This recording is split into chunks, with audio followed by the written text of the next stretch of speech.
All right. We are live. What's up, everybody? How's it going, JD Kent? I see you out there, buddy. How you been?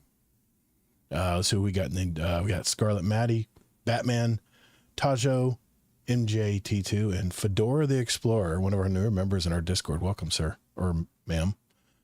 Good to see you guys. Thanks for showing up tonight. Man, we got a lot to talk about tonight.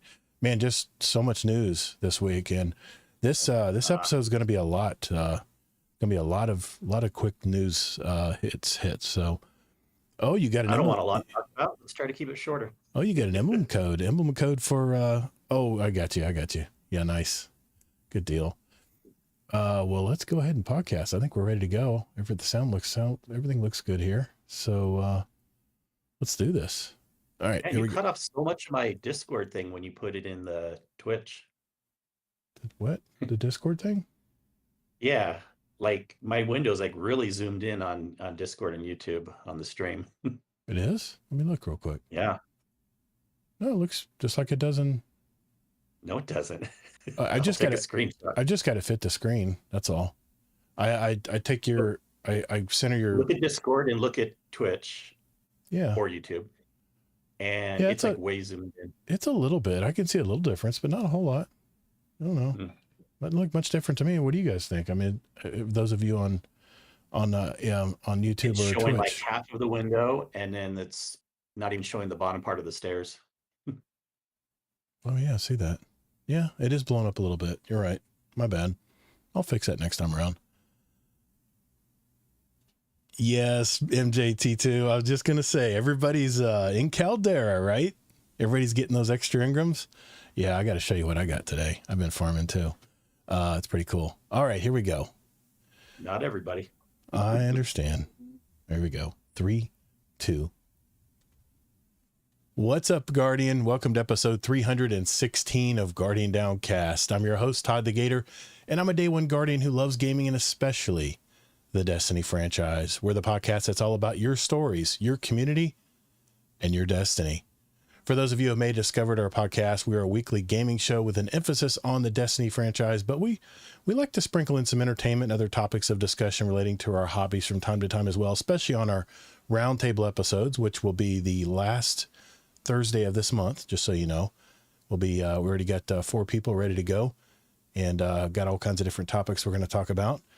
But typically this month, it's been Destiny 2. For those of you listening right now on the podcast platforms out there and want to check out our live shows, you can go to Todd the Gator. That's TODDTHEGATR on YouTube and Twitch. And like I said, our live shows also are available for replay after we log off for the night as well. So, yeah. It's Thursday nights, 9 p.m. Eastern Daylight Time this summer. And we'll also... you can also go to our website, guardiandowncast.com. You can listen to any of our individual episodes whenever you want as well. That is available as, not as well, but too. There we go. This week, I'm going to lose it. This week I have my co-host from the great state of Utah, Mr. Kingsley Mack, back with us again. How you doing, Mike? Hey, glad to be here. I'm not losing it at all. I'll help hold us together. Thank you, man, because I've been farming till my eyes are bleeding today. I decided to take the day off today and go to the gym instead of work. And as soon as I got back from the gym, it was Caldera time, man. We'll talk about that. This week, we do talk about the continuing grind that has many Guardians out there seeking that magic power number.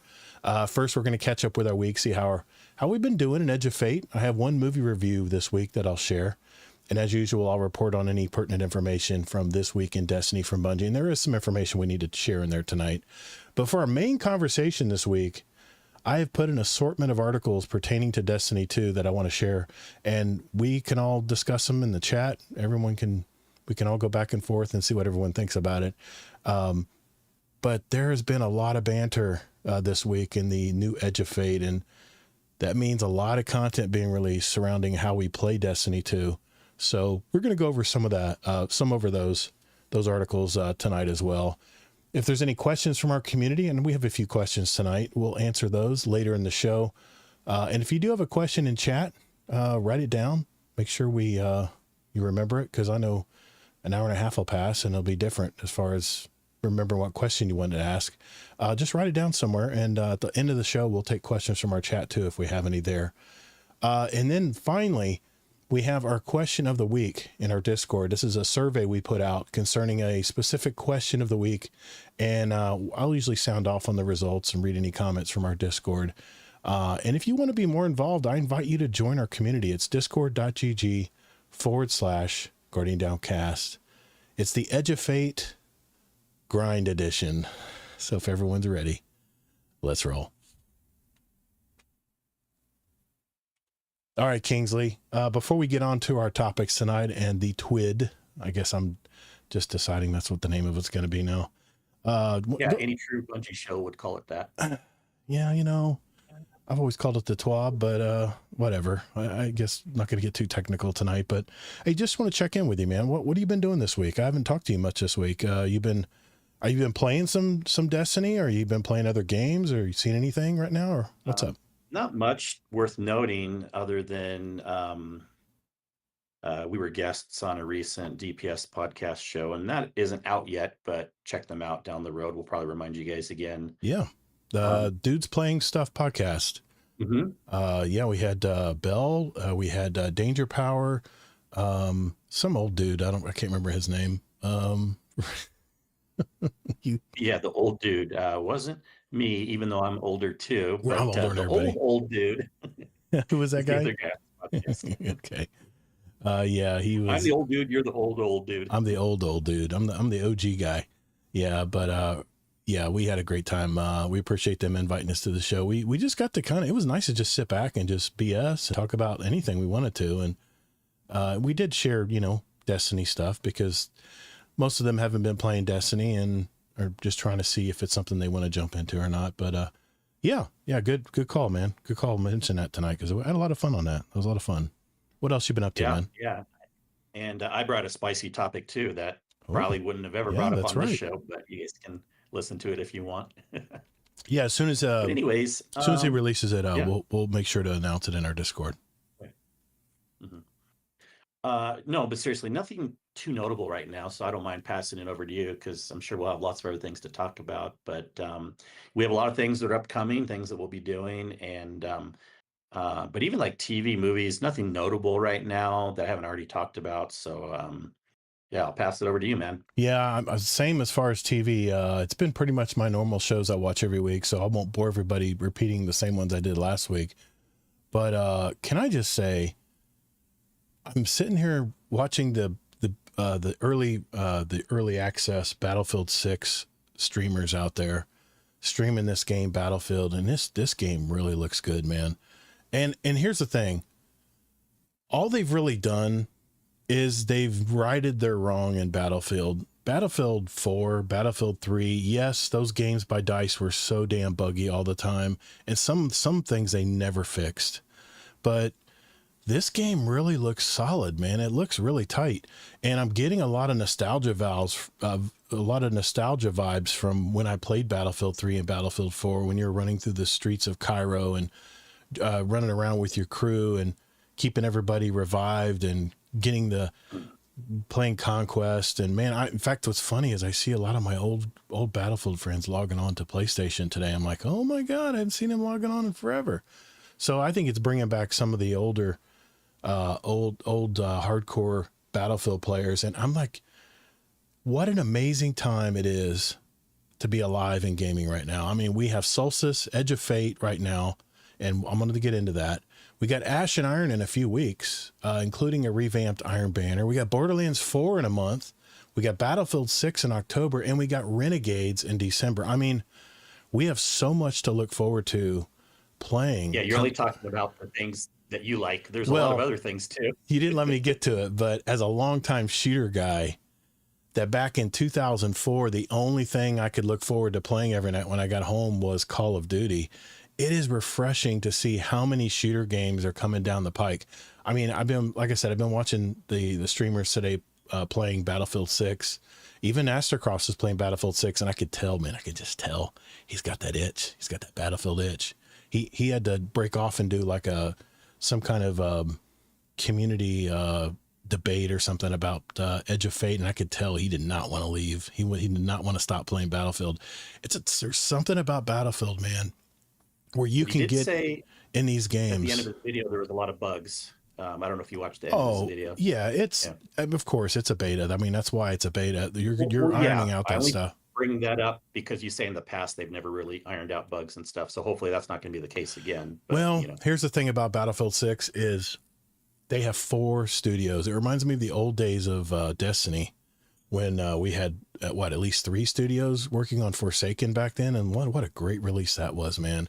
I mean, that kind of reset everything with Triumphs. We had Spider we could go and exchange materials with.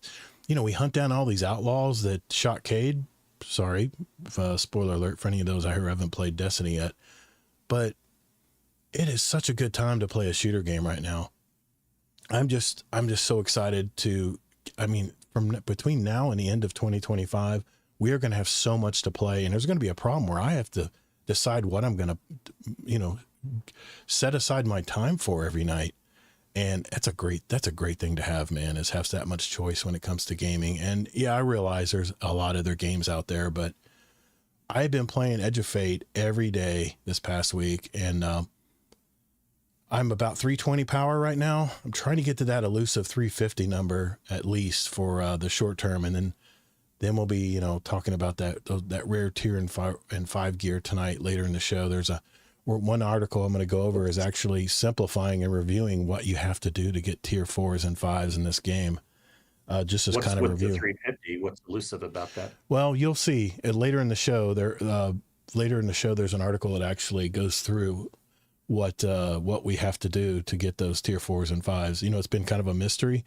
Well, the gaming hub, I kept up on it. There was nothing for 350 unless something just came out today. We'll get into it. I pulled up an article and it seemed credible, and it explains kind of at least what Bungie had in mind when it came to that kind of stuff. And we'll clarify, and you can debate it with me if you like. But let's talk about the Solstice event, man. Wow, what a great event! I mean, have you been playing Solstice at all? Oh my God, it's worse than last year. No, man, because there's no Bonfire Bash, and that's a great thing, though. See, like less stuff to do, and the great thing that there's less stuff to do. No, the thing I love about Solstice this year is it's so freaking simple. Remember when we did Bonfire Bash last year? You had to put so many of these, you had to craft these into this, and then you could apply it into whatever armor you wanted to, and hopefully get a higher tier armor. Remember that? Well, that's not what I was talking about. How simple. No. I was saying what there was to do. No, well, Bonfire Bash to me, I'd rather go play Caldera and knowing that I'm going to get a super size Ingram at the end of it because it's Bonfire. You got me saying it now, because it's Solstice. And I will tell you what, I have gotten a lot of tier 5 gear and weapons playing at not even 317, 312 light this morning. Bonfire Bash just wasn't it. Having to go get the chest in time before the clock ticked down, and you had to go find them, and they were hidden in walls and voids and on rooftops and stuff. It was so stressful at the end after everyone shot it. I even played it solo a lot because I just got however many chests I needed to and just moved on. And I'll be honest, Batman says he'd rather have Bonfire Bash also. Really? The same Portal stuff. Yeah. I'm still loving the Portal. I'm not burnt out on it at all. I've been playing. I've been, every morning I'm knocking out about an hour's worth of grinding through the solo ops, and I just go to whatever solo ops is given the best gear away if they're given an extra. So here's the thing: as you start raising your power, as you start getting the weekly seasonal bounties done or missions, whatever you want to call them, you actually get additional drops in a lot of different activities in the portal as you complete those. So I don't know if everybody knew that, but like. You'll complete one of the daily seasonal bounties, like get so many kills, and it'll say, okay, now you have an extra Ingram drop in solo ops on your next solo ops mission, and things like that. It just starts adding up. But it's very simple. You just got to go to Aunt Ava in the tower, Aunt Eva. There's a new Solstice home slot, just like the portal interface, that they had with Arms Day. Arms Week, I should say, where you can interact with Eva. You don't even have to go to the tower anymore. You just go to that part of the portal, the event little home thing in the portal. And like I said, all you got to do is just play portal activities and you get Solstice alloys. That's the new currency. I'm getting about 25 each time I complete a solo ops, which is about every 5 minutes, every 5 or 7 minutes. You accumulate 100 alloy, you start unlocking your lustrous armor. I've been getting tier 3 armor pretty much regularly and occasionally getting some tier 4, and I actually got some tier 5 today. And I'm telling you, the tier 3s, even if you masterwork them, you're getting almost near like 92 to 99 total stat armor, which even my best exotics in before Edge of Fate dropped couldn't get that high on stats. So, you know what, let me just show you my game. I'll just show you my game. I'll show you what I've gotten from playing. I'll just prove it. The stuff I've gotten to drop here. I'm going to switch over you don't need to prove it. It's all over the news. We all kind of know about their dropping +1, for the seasonal event, which is kind of cool. Well, I'll just show you what you would normally get. So if you're in the 300 range, you'll get tier 4s on the normal, and then occasional tier 5. Yeah, tier 4 is quite a bit. Here we go. No, that's not the wrong one. Oh well, I got the wrong thing. Anyway, I had my game up, but I've got the. Well, no one doesn't believe you because, we do know that the drops are going that way. Yeah. I mean, I'm looking at my game now, and I've got just looking at my my character, and I've got one piece of tier 5. I got a tier 5 helmet, lustrous armor, that has 100 total stats because I did masterwork it. And here's the thing with tier 5, I don't know if you knew this, but there's you know how you have an extra slot where you can add like some more health or something like that. There is actually another slot in tier 5 armor where you can add even a little bit more to whatever stat you want, but it takes a little bit away from another stat, which if you're trying to focus your armor on certain different things, then it's pretty freaking great. I knew that. We talked about it on the podcast in the past. I've got tier 5 helmet here that, you know what? I can just do it this way. Yeah. In the chat, who's your guardian on Twitch? Oh, what's up? What's up? Who's your guardian? How you doing? All right. Well, you guys will just have to take my, you just have to believe me when I'm saying I've got tier 5 class armor. I've got tier 5 helmet. I don't have a tier 5 chest plate yet. I've got tier 4, really nice tier 4 leg armor. And this lustrous armor is really nice because when you have 4 pieces of the lustrous armor, you get, whenever you're receiving healing, it temporarily grants solar weapons, increase flinch resistance, handling, and reload speed, which is really nice because I'm using a lot of solar because of it, it's solstice. But if you have 4 pieces, anytime you get rapid solar final blows, you get healed automatically. So it's just like having a healing rifle or something with heal clip on it. So it's really, really nice having that armor put together. The lustrous armor set. And here's what I'm curious about, Kingsley, is once the lustrous armor set once the event's over, I'm assuming the lustrous armor set still works. Everything still works. It still works. Yeah. Until the next DLC when it's not new gear anymore. And then I understand. You won't want to use it as much. Yeah, that's another topic. I understand. I totally get that part, but my God, man. I mean, I've got 160 health, 133 class.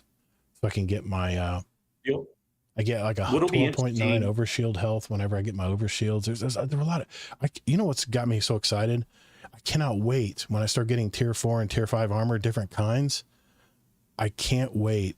Yeah, I know MJT2. I can actually easily get 100 super. I'm just building a class and health system. I'm just playing around with the stats right now to see what they do. And for running Caldera and stuff over and over again where you're trying to stay alive, and I'm running it at high levels. I'm running on master. I'll be very soon, once at 350, I'll be going to the grandmaster setting. I'm almost 8 on my guardian rank. I just have to go do a famine. I have to do a portal activity with famine in it, which is only in the grandmaster playlist. and then I have to play my Grandmaster. What are the conquest? I have to finish all the conquests, which kind of sucks because you can only do them one time. That's definitely a gripe I have. You can only do those conquest missions, which give you really good loot. You can only do them one time per season. I don't understand why they have that if you can't do that. But anyway, I'm just to tell you, I'm having a great time playing Solstice. I'm almost rank 15 already on my. I'm going to easily get the Flamekeeper title. All I have to do is play 7 matches of Scorched, which I hate game modes like that in Crucible. They're just silly game modes that don't really mean anything. I'll probably just keep flying around shooting a Scorch cannon to the ground, and win or lose, I just really don't care. But yeah, Tajo, the gear bonuses, man, they are fantastic. Yeah, I'm glad to hear that the gear bonuses stay put. Yeah, I cannot wait. I'm gonna have so many different kinds of builds. I've already got a Warlock build that I'm gonna be trying out. That's Arc. It's not Solar. I'm gonna be putting that together here in the next couple weeks, and I'll share it with you guys once I play with it a little bit. But man, I'm having so much fun in Solstice right now. And here's the thing: we may not have a lot of activities to do, Kingsley, and we may have to play Caldera a million times. But the thing I like that this different way that Bungie is producing content with these events is just as good to me. It keeps me busy. It seems like every other week there's something going on, and I realize we're going to have a little bit of a gap before Ash and Iron after Solstice is done. And collectibles, but I wouldn't really use the word content. We should look up the definition of the word content. Well, just something to strive for, something to do, stuff like that. So, my overlay's a little off. Now, it is obvious that this is a good event, how they presented it this season. Mm-hmm. Let me finish the whole thing. Go ahead. For how they provide you rewards and gear, and it's simple, but it's worse than ever as far as content and things to do and interest for people that don't just like the little busy work chores and stuff. We had a lot of people in the chat that actually said they missed Bonfire Bash, and even though I got bored of it too, I would at least hop in it a few times. More interesting than just doing the portal thing over and over and over again. So that's just kind of how I feel about it. It's good that they have this, of course, and they did a good job with the reward structure for sure, and simplifying and stuff. But MJT2 even agrees. As far as when we're already short on activities, the ones that count anyways, and to not have one for this seasonal event too, it's kind of like, oof. Exactly. What's up, Jelly Bean? How you doing, Jealous? Good to see you, brother. He's in the Discord tonight. 441 power. JD Kent is killing it, man. Holy man, what the heck? 441. So you're getting tier 5s like all the time. I mean, you're probably getting tier 5s like regularly playing Solstice. I'm 320 power, and I'm getting tier 5s maybe every 10 times I run through Caldera or whatever. So if you're 400 or higher, you'll get it as a normal drop on Solstice stuff. Right. Mm-hmm. You had to be 450 before for a normal drop, but for the Solstice stuff, everything's +1 what you would normally be getting. So that's what I was just gonna say. +1 tier, Yeah, I for the next 2 weeks, guys, jump on it and just play the activities, just play the portal, play 5 games, play 5 things of Caldera. And here's the thing: when you're going into the portal, you have to look over the activity. It's if you're doing solo ops, especially, that has that special Engram, that special Solstice Engram. Another thing you have to have these new Solstice modifiers, and they actually give you extra XP, like they're a plus, but they actually do stuff for you. They actually work for you. So, I mean, there's nothing like a solar ball raining fire down just periodically when you're killing stuff. Okay, since you brought it up, major gripe. Other people are complaining this too. Really? The solar dome one gets in your way. I was going to say that. On yes, it too. yes. It's so freaking annoying. I almost thought it was an enemy, like a big harpy or something coming after me. I was like, whoa, what am I? I'm not dead. Okay, all right. So, that's that thing. Sucks. I tell you though, it knocks stuff out. If you can, what the key is on that one, if you're killing stuff up high, causing more problems than it's worth. Well, if you shoot stuff up high, it actually stays up high and it slowly moves towards you, which I understand why they're doing that, because they want, as enemies are moving towards you, it's following them. I see the key why they want to do it that way, but man, I'm loving Solstice, man. I know I'm a total shill, but I don't care, man. I'm having a lot of fun. The tiered weapons, the tiered gear is hitting all the places for me. And I realize there's not a lot of people out there that, it's very split. Our our community is very split when it comes to. Yeah, it depends on if you like collecting things and doing Yeah, chores, or it depends if you like yeah, experiences. I think that's exactly. kind of it's a Yeah, big personality type difference. And there's always a blend in the middle. Like yeah, I'll do a little bit of chore stuff if the experience is going to be good. hmm, But if there's no interesting experience, yeah, I'm not going to do chores just for the sake of collecting stuff. yeah. You like to collect stuff, I but do. you don't care doing the same thing over and over and over again. You don't really care about the experience as much. Well, I'm not saying you don't, but I'm as much as someone obviously, if you did care about the experience, the chore wouldn't be as fun for you. That's what I was trying to say. Yeah, But yeah. And Scarlet Maddie in Discord was saying also that his gripe for him was the ghost focus mods never seem to work. I'm getting it, they're working for me in portal activities, but they're not working in some activities. I agree. That's probably a bug they're going to need to fix, and maybe it'll be in known issues tonight when we go over in the TWID. Batman says it should be weekly at least. It's chores with the same activities. Yeah, it's definitely chores, but think about me as a player. I've always loved running bounties. They never bore me. I'm getting stuff done. I'm checking a box. I'm getting my dopamine scores is thrown my way. I'm happy there. I'm loving the grind, just like JD Kent just said. But If you love the grind though, and you talked about you want things to go faster, do you really? Because then the grind will end sooner if it goes faster. Well, here's the thing I'm baffled about with the people who don't like the grind. What is the one thing everybody has always done in Destiny in the past? They drop the DLC. Everybody grinds through it. Almost everybody grinds through it. I mean, I'm speaking for a majority of the players here. We understand there's people who have kids and jobs and can only play, an hour a night or 3 hours on the weekend. I get that. But a majority of the players would burn through the content and then to go whine on YouTube because there's nothing left to do in Destiny. And for once, Destiny is finally understand a lot of us players. You just answered your own question. The people that don't like chores want the new stuff, and when it's gone, we want more new stuff. So it's a valid concern, and now there's even less new stuff to do. So it's kind of like there was one thing I said. It's not about how quickly you get through the experiences. It's about how much experiences there are. Like imagine if Battlefield 6 came out with like one map only. You know what I mean? Yeah. And if they didn't make a bunch of new maps and stuff, would people think the game's worth buying? Probably not, right? Yeah, and they want a lot of experiences, a lot of cool things. Sure. Imagine if Destiny came out with new Crucible maps every year. I mean, I'm not a PvP player, but I would. Oh, definitely. I want people to be happy in the game and have more new experiences and things to do. So, see, we're very different.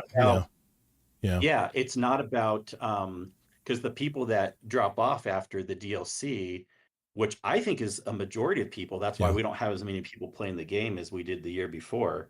Mm-hmm. I used to think it was 50-50, but I really think the hardcore people that are grinding right now are a minority of Destiny players.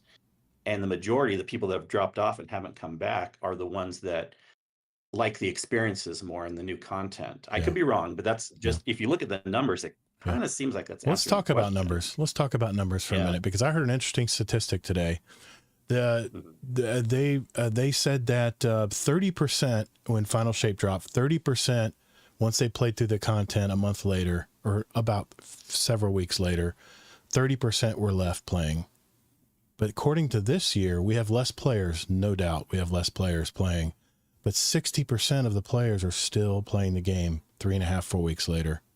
So they're doing something right. Bungie's doing something right to retain their players, even if it is chores. Even if it's chores. Yeah, they're just for the players. Well, yeah, because the players that stuck around are the players that like the chores and the grind more. So it's not that they're doing something right overall. That's a false statement. They're doing something right for the players that stuck around. Yes, but their core Guardian, Guardian players. You can if that is in fact what the numbers are sharing, that means that 60% of Guardians out there like to grind, and the other 40% don't. Of the Guardians that are still around. Remember when we had 300,000 people on Steam alone for Final Shape, and then it went over 1 million total for all the things. Mm-hmm. That's the 60% we lost there, or 30% or whatever the numbers were. Forget it for a second. Yeah, and it's kind of sad that all those people are gone and not interested in coming back. Yeah. You know, Well, Bungie wants to make more money. They need to have more new content to get people to come back. but here's the thing, man. It seems to me like they're spreading out the content pretty well this time around. Instead of one big drop, and everyone, once they play through Final Shape, they play the story, they're all sitting on the edge of the Traveler, and that's it. Sayonara, goodbye. And then they come out with these episodes that, I'll be honest, I think they kind of flopped. I don't think they did very well at all. Compared, I mean, I really thought this was the moment to capture and keep players engaged in Destiny, and I don't think they were successful at it.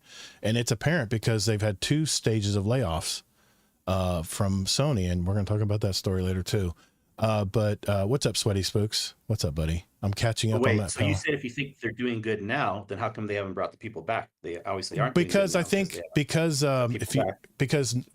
Final Shape was the end of the Light and Dark saga. That is the story that has begun from 2014.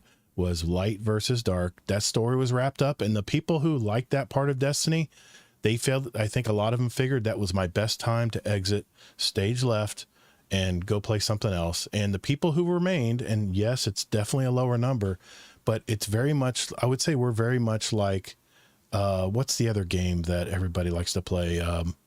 Where the player base sticks around and it's not so cyclical anymore. But I think we're becoming more like a lot of these tighter communities where we have less numbers, but we're more dedicated than ever to play the game. And you know, here's the thing. If you're a player who just wants to play the content and go, you still have that option. You can play the campaign, play the story, and the story ends up pretty nicely where you can say, okay, I see what the 9's trying to do here. I see what we got to do in the future. I'm out. I don't need to grind anymore. I'm good. And you'll be just fine. But for us gamers that love to grind, like I said, they're hitting all the marks for me.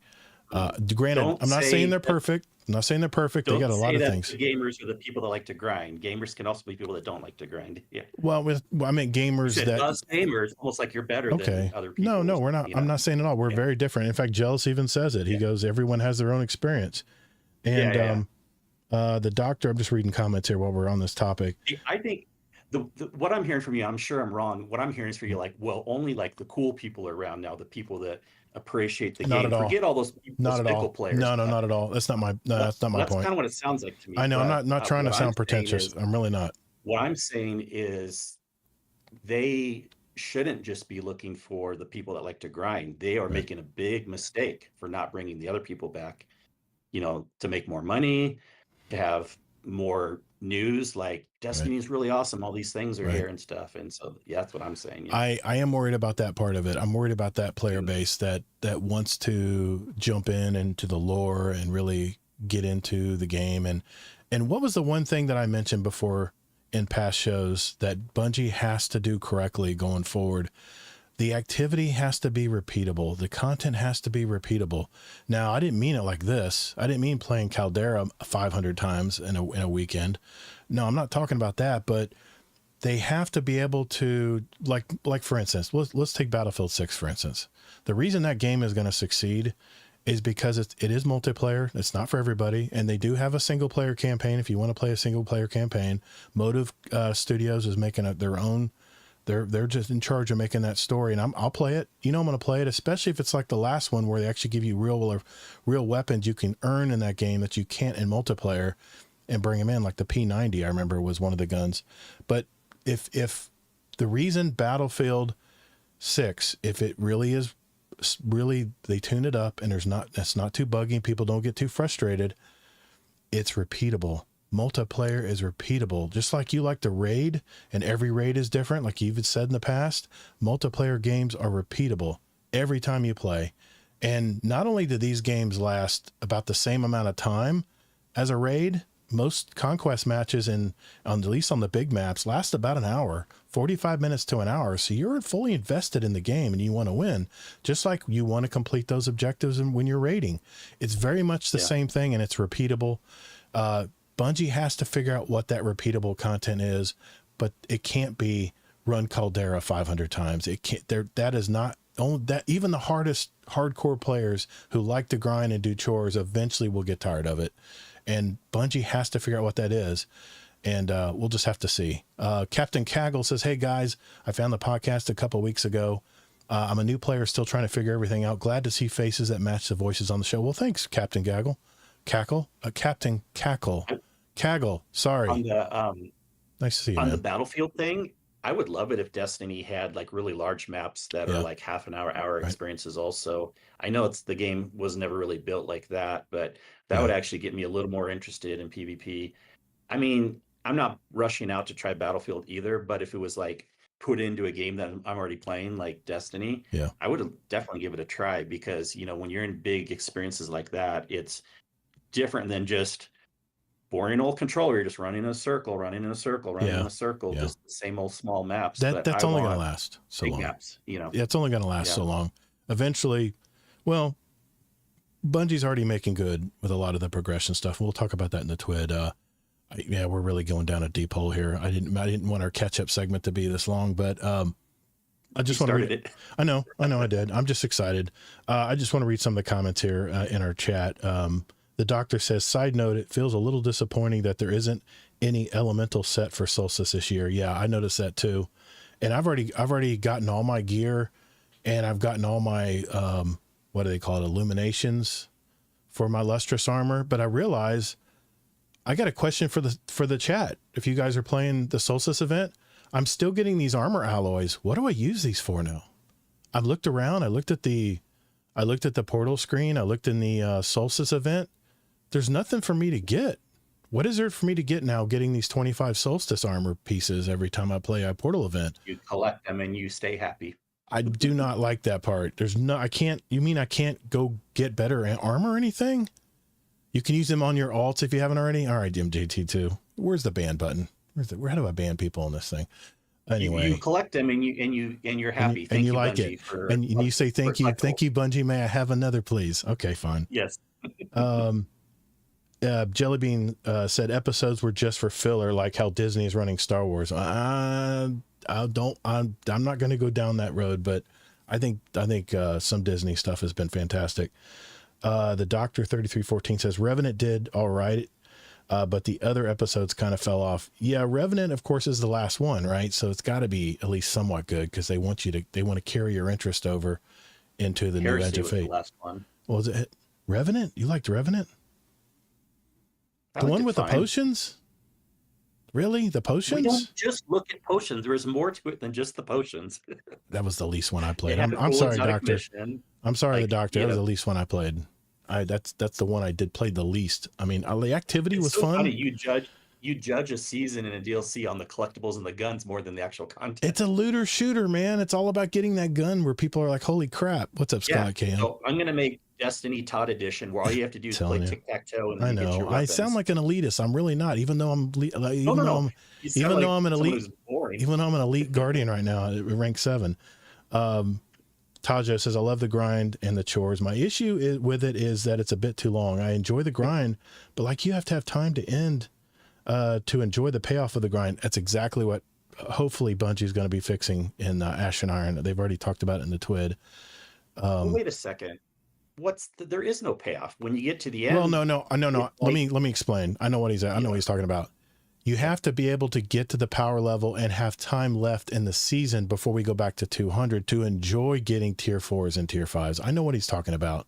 You want to enjoy collecting those weapons, but you can't do that. They went back on their word. Yeah. Yeah. You can't do that. About that later. Yeah. Yeah. You can't do that until you get to those higher levels. And that's just the way it is. Yeah. I thought you meant the number. Because remember, there's a lot of people too that said they just kept seeing the number go up. So I wasn't sure if that was the chat's on fire right now. Revenant wasn't potion, was it? I thought it was the Oryx one. I don't know. I only played Echoes. Echoes was the first one. That was the one actually where the conductor is actually in Edge of Fate. A little bit of a spoiler there, but the conductor is involved in the campaign story, which I kind of like that they brought that over. So, okay. We got to move on. We might not be able to read every chat comment. We're not going to. I'm sorry. I love you guys, man. I love that you guys are giving us feedback on this. This is what I like doing them. When they start streaming, they can't read every comment. But this is why I like doing live shows, because I'm actually, this is my one time of the week where I can talk to everybody live and see what everybody's up to. So Revenant was supposed to have vampires. Yeah, it was the vampire one. Yeah, it was the one where you went in the mausoleum, the like the Dracula castle, right? Anyway, that's where you got the shotgun. That was Revenant. Okay. I did want to mention I have one movie review. I saw the remake. It's not actually a remake. It's a reboot of Police Squad: Naked Gun. I thought Liam Neeson, Pamela Anderson, and Paul Walter Hauser did a great job in the reboot. I kind of know what I'm getting with this movie, with a movie like this, so I'm not as critical as far as story and plot. It's always the same thing, but the jokes were kind of updated to match the times we're in now, and several things in the movie had me really laughing. It was a good night for a comedy movie when we went last night, and which we don't see. I just thought about that. We don't see a lot of comedies anymore at the theater. It's a good slapstick movie. You get into those things. If you like that kind of movie, I give it 3.5 stars. It wasn't as funny as Deadpool and Wolverine. Deadpool and Wolverine, I was laughing walking out of the movie. It was so damn funny because they make fun of themselves, which I think everyone wants to make fun of Marvel these days. But it'll do for a funny movie. So I recommend watching it. You don't have to watch it on the big screen because it's not really a high tech, big explosions. We didn't even see it in the Dolby. We just saw it in a regular digital theater. So, all right, we got so much to talk about tonight. So I'm going to leave it there as far as our catch up. Let's do this, Kingsley. Let's just jump right in to This Week in Destiny. All right, let me go ahead and pull up here. Sweaty Spooks player base who hasn't returned. I can't speak for all folks, but I suspect a big portion of those folks ask themselves, is the juice worth the squeeze, and still see negative sentiment surrounding Destiny 2. Certainly with such great games that are currently well deserving of gamers' attention. It depends on what you like, man. Destiny is trying something new this time around, Sweaty, and not everybody likes it. Just on the grind side, not on the content side. Not everybody likes it. Not everybody likes it. I'm pointing to you, sorry, on the overlay. All right. Well, and we were talking to the DPS guys too. They weren't convinced at all to come back because there's not. They also would prefer like we take a break and then make like a Destiny 3 or something. But in all fairness, that would get people to come back. Those guys left last year. They left. I don't even think they end up playing Edge of the Final Shape, which is sad because that's not true. They did. They did play that. And again, you're making it sound like they don't deserve opinion by saying it like that. I'm not saying that at all. No, I'm not. Yeah. It doesn't matter when they left. The opinion's just as valid, Revenant.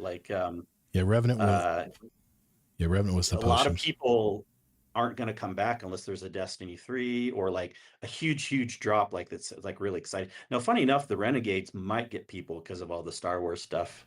That might get people back. Yeah. All right, let's jump into the talk because we got a lot of stories after that, and I'm not going to go 3 hours tonight. I'm not going to do it. I got too much grinding to do. Okay. All right, let's get into This Week in Destiny. Here we go. This Week in Destiny for August 7th, 2025. This Week in Destiny, the weather's hot. Another scorcher, man, isn't that the truth right now in Florida? And Space Grandma's back in the tower. This can only mean one thing. Solstice has returned, bringing new holofoil weapons, armor glows, and even more hotness. It's time to crank up the heat and get lit in the tower because of the glow, guys, the glows. Okay, before we get it to Solstice, these are the topics, but let's skip that part. I'm going to go right into full screen share here. We'll walk through it together. They have an update from the Destiny 2 dev team. This is the part that I really wanted to talk about tonight.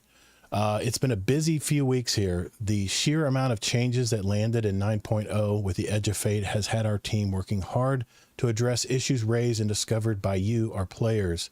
We knew that the game needed a lot of fundamental changes to its foundation, and that making those changes was just the beginning of our work. There's much to do to update and improve these systems and get them feeling dialed in. This is a snapshot of what we are, and of some of the areas of focus, what we are doing. In addition to things we could finally find and fix quickly, we have more sped up. We have queued up for imminent updates over the next few weeks, and more as part of our first post-launch major update planned for 9/9. That's next Tuesday, right? Yeah, next Tuesday. September is not next Tuesday. 9/9. I thought they said it. I thought they meant 8/9. Okay, so 9/9. We're gonna have to wait a while. All right, restoring color vibrancy to the world tab. We talked about that. Fix for the reward preview being lower than the actual rewards granted when in mixed fire teams. Okay. Kepler mythic difficulty will be adjusted to make it more accessible for solo play. Okay. Baseline raid and dungeon difficulty is being adjusted down. There you go, Kingsley. And higher reward tiers are being made more accessible. Contest modes will also bump the tier further. Restoring an infinite source of bright dust with the objective system update 9.5 and an earlier grant to make up for the missing source, which means they're going to give you a big bunch of free bright dust probably in the update at Eververse.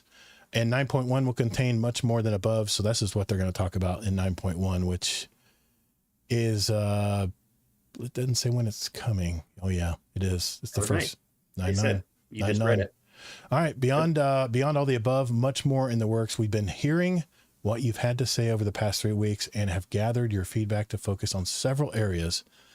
Power progression is our most important topic right now, and we're still identifying the adjustments we plan to make. Progression is clearly slower than we want it to be.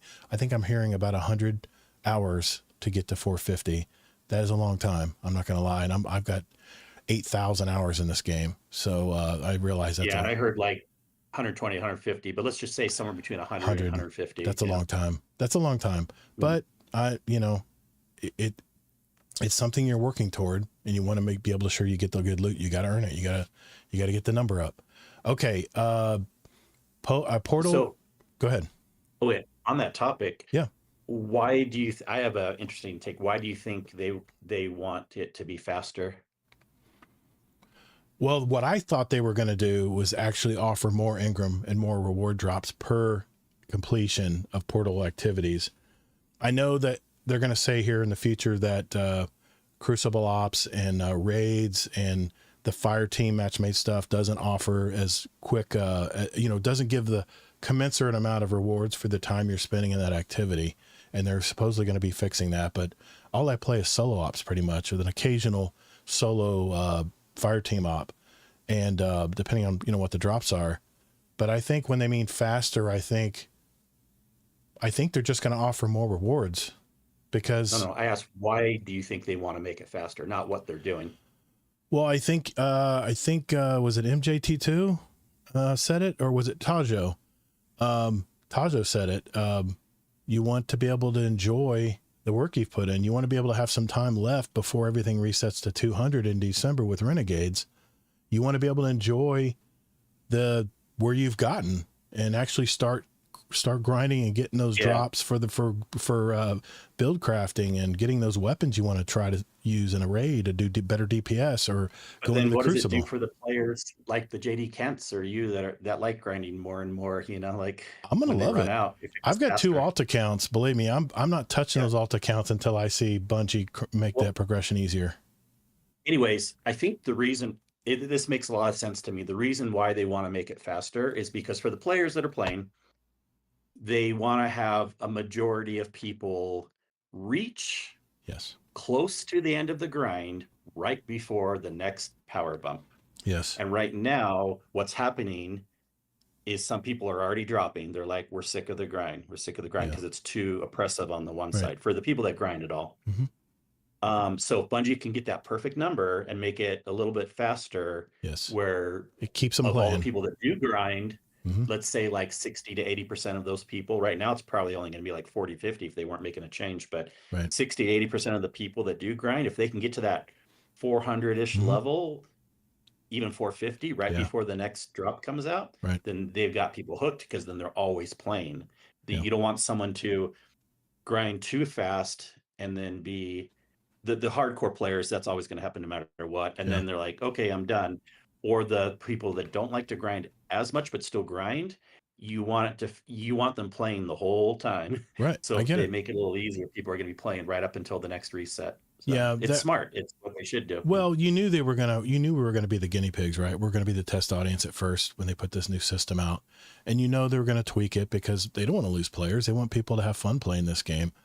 And I think another thing too they need to do is, like you said, when you go run a raid even if it's an older raid, you should get the commensurate rewards, and you should be powerful enough to do the old raids. You shouldn't have to struggle. I think you said it was 10 above the Delta was on all the raids. Yeah, they already fixed that on Tuesday. It feels pretty normal now. Good. That's right. We talked about it last week. That's right. But they're not fixing the rewards. The rewards based on harder activities, which I'll get to a line in a little bit later. Okay. That they said they would, but So yeah, I mean, I think and here's the thing, they can tweak it however, they have different methods they can do to tweak it. They can give you more rewards. They can give you, instead of one 319 piece armor, they can give you 3 or 4 when you do a match. So you don't have to grind as much. If you have 4 pieces of armor at 319 and you're at 312 or 313, you can see you're going to progress much faster. You're going to see that progression and you're going to get motivated to play more because you're getting rewarded. I think they've been too stingy. I agree. They've been way too stingy when it comes to drops. I actually don't think they have been too stingy. I don't know. I think they actually, and I don't even grind that much, but I think they should actually, the amount of drops is about perfect. And then as far as the actual grind, right. I think it actually should be slowed down by like 10 to 20%. Oh, because I'm not even trying that much. okay. And I'm already at like 240. Well, And I think where the rubber's going to hit the road, Kingsley, is 400. Once you hit 400, JD Kent could probably tell you. Waiting for prime drops? Give me a break. But we already know that. We know that. Yeah, but they're going to have to most fix people, that's the extra credit part at the end that it doesn't really matter. But well, that'll I keep mean, the people main playing. grind up to 400, what I was saying earlier, Okay. the up to 400 grind, I think actually should be slowed down a little bit. But that's just my personal opinion. I think Bungie is actually smarter by speeding it up so that they won't lose anyone who might get overburdened. So I think that's a good move. We got a great topic next week, by the way. We have a guest show next week, and he brought a topic with him. It fits right into this conversation, so I can't wait to talk about it next week. But yeah, like I mentioned, portal reward balance is being adjusted up and down to make more activities feel evenly rewarding. Fireteam Ops in particular is feeling too low for the time invested. I get it, especially if you want to play it solo. I mean, it takes not 15 to 20 minutes. I mean, not 10 to 15 minutes. If you're doing it solo, it's going to take 25 minutes. Maybe if you're a killer like JD Kent and you're running through their sword skating and stuff, yeah, you could probably do it in 10 or 15 minutes. But even running strike solo, you still got to get through each of those encounters. Okay, so we know about that. Solstice is live. I'm not liking this gear, man. Only thing I like about all the Solstice gear is that shark board. I almost damn near spent silver on it because it's so badass. That shark board is really nice. Not a sparrow. It's not a sparrow. What are they called? The new flip boards. Anyway, that was whatever artist did that shark board. Outstanding job. Really good job. But I am not liking this gear, man. I mean, what do you think? This fun in the sun gear. And of course, look at my warlock, man. What the hell is that supposed to be? A gardening hat? I don't look badass at all. I look like looks like I'm Granny and I need to go in the backyard to pick some tomatoes for the day. What the hell? I don't care about any of this gear. I really don't. And I have a feeling that their sales are going to suffer on this gear. I don't think people are going to go to Eververse and spend the Bright Dust or silver on it. It's just me. I like the water guns. It's a novelty. It's fun. I've got some of the hollow foil versions, like the area denial frame that they have in the picture here. I've got one of those. I got a tier 5 today, and yeah, it's okay, but I don't know. Well, Kingsley, what do you think about this, man? Well, this is the problem with seasonal events. How do you make a summer seasonal event seem badass? You know what I mean? Like, what can you make that's badass with like a summer theme? But yeah, at least the lustrous armor could have been different. It's the same lustrous armor as last year. There's not really much difference at all. It's got a little gold sheen to it, but other than that, they've had a lot of silly Solstice gear in the past. They have. So this isn't the first time. I've got almost all of it too. Remember the Solstice? That was Guardian Games. It had like the racing gear, the real tight leather stuff. I like that stuff. That was badass. Only seasonal stuff that's badass is the Halloween stuff because it's usually like monsters or zombies or things like that. And then the Christmas one's always like snowflakey and stars and you know what I mean, like Christmassy. Yeah, I guess.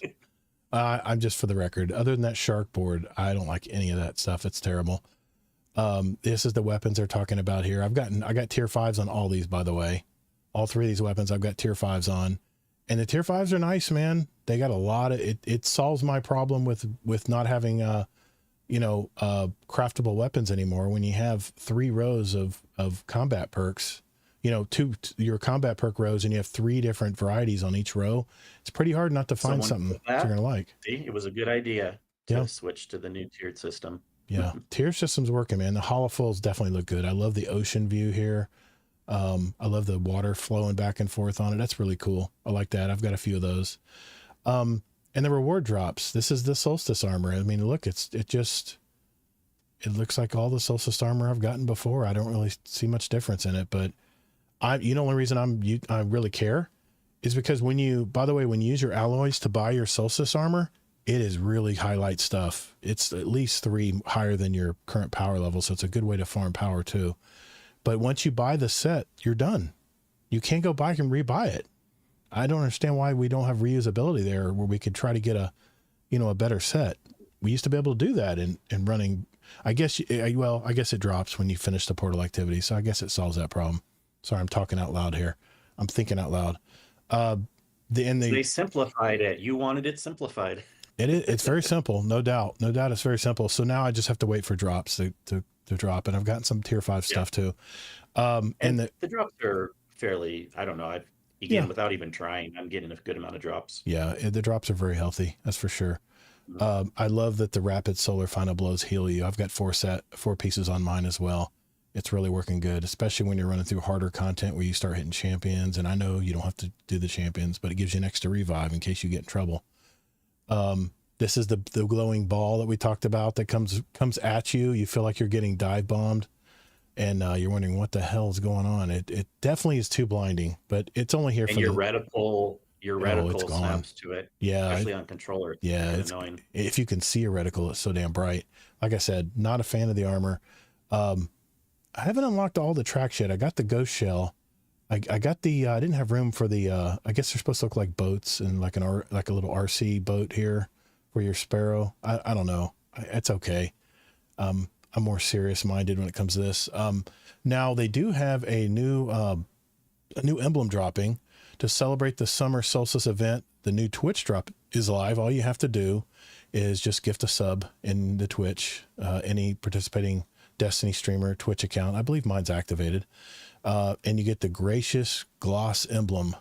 I like it. It looks very nice, but there's an even better emblem later that I'll show you. The Portal Fire Team Ops Match Made GM difficulty. You wanted it, you got it. This week we added Match Made Grandmaster difficulty to Fire Team Ops. Be prepared. This isn't for the faint of heart and it requires solid build and teamwork. The power required is 360, but the base combatant is 400. So tread lightly as you enter the fray. Like Expert and Master before, the selected challenges, banes, and boosts and boons will be different each day. Both lock loadout and limited revives are on, and you can only be revived by teammates. So be careful out there, Guardians, and look for your fellow fire team members. Whereas I watched people playing Battlefield 6 today, and no one was reviving anybody. I'm like, come on, guys, you guys don't know how to play Battlefield. Got to keep your members up. Don't quote me on that.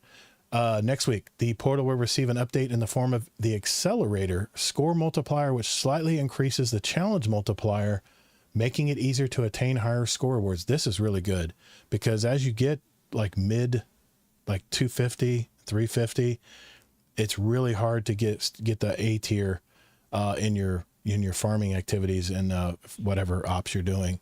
And that's nice that they have that. They're adjusting that up right away, which is good. They need to do that. Let's see, weeks August 5th through the 19th, you got the Solstice event. The matchmaking opens for Grandmaster Fire Team Ops. The week of September 2nd, Heavy Metal event returns. September 9th, Ash and Iron update, dungeon content, more details to come. Okay, security update. Now I had a story on this later, but since I talked about it here, I took it out, Kingsley, because it kind of mentions it already. The product security team issued a major ban wave to fire teams that were cheating on the Desert Perpetual contest mode, the day one raid. And they also actually took it out of the UI as well, or the API, I should say. Right. So I am pissed. This is the worst news ever. Do you know why? Why? Because it's going to just always be hidden, swept under the rug now. Before, we could have community members checking, because Bungie doesn't have enough employees to check. Right. Because if they did, they would have found these bans. Yeah. They had to rely on the community members. Now we have no way to check and people are just gonna not get banned because Bungie doesn't have enough employees to check it down the road. I'm pissed that they. Plus, it's nice to have post-game Carnage reports like Okay. that. I'm pissed. Yeah, that is Wow. horrible, horrible news. If you trust Reddit, the shark board will be sale for Bright Dust. Okay. Back on the top. Sorry. Back on the top. Ball. I mean, Squirrel. Sorry. Go ahead. do you see though? Like Yeah. this could be this is huge, but Yeah. you may not agree. That's fine, but like I don't know. That's Well, Ooh. they say if you Yeah. suspect someone has cheated, you know, either in contest mode or other areas of the game, submit a report to our contact form. The But link's that's right only here. if you're in the team with them. How Mm. would we have found out all the cheaters if they didn't have the API turned on? Do you this feel last bad? time around? Do you feel bad that the people who were actually in the fire team got banned too? Do you feel bad about that, or you are okay with that? Most people don't. And I heard too that the people that actually did suspect there was shenanigans going on and that they talked to Bungie ahead of time, they didn't get banned. That's what Right. you're supposed to do too. If Right. it's always good. Like you mess up, you break something at work, you go to your boss, you tell them about it. That's better than like them finding out after the fact, right? Right. You'll have hopefully a little more forgiveness, Yeah. and Bungie's actually doing that here too. But then most But of them don't say that. the fact now, like it'll just be hidden under the rug, like we don't know, if this happens again, Bungie can just be like, "Oh, it was fine. No one cheated this time," but we won't know because the API post Carnage reports are going to be gone now.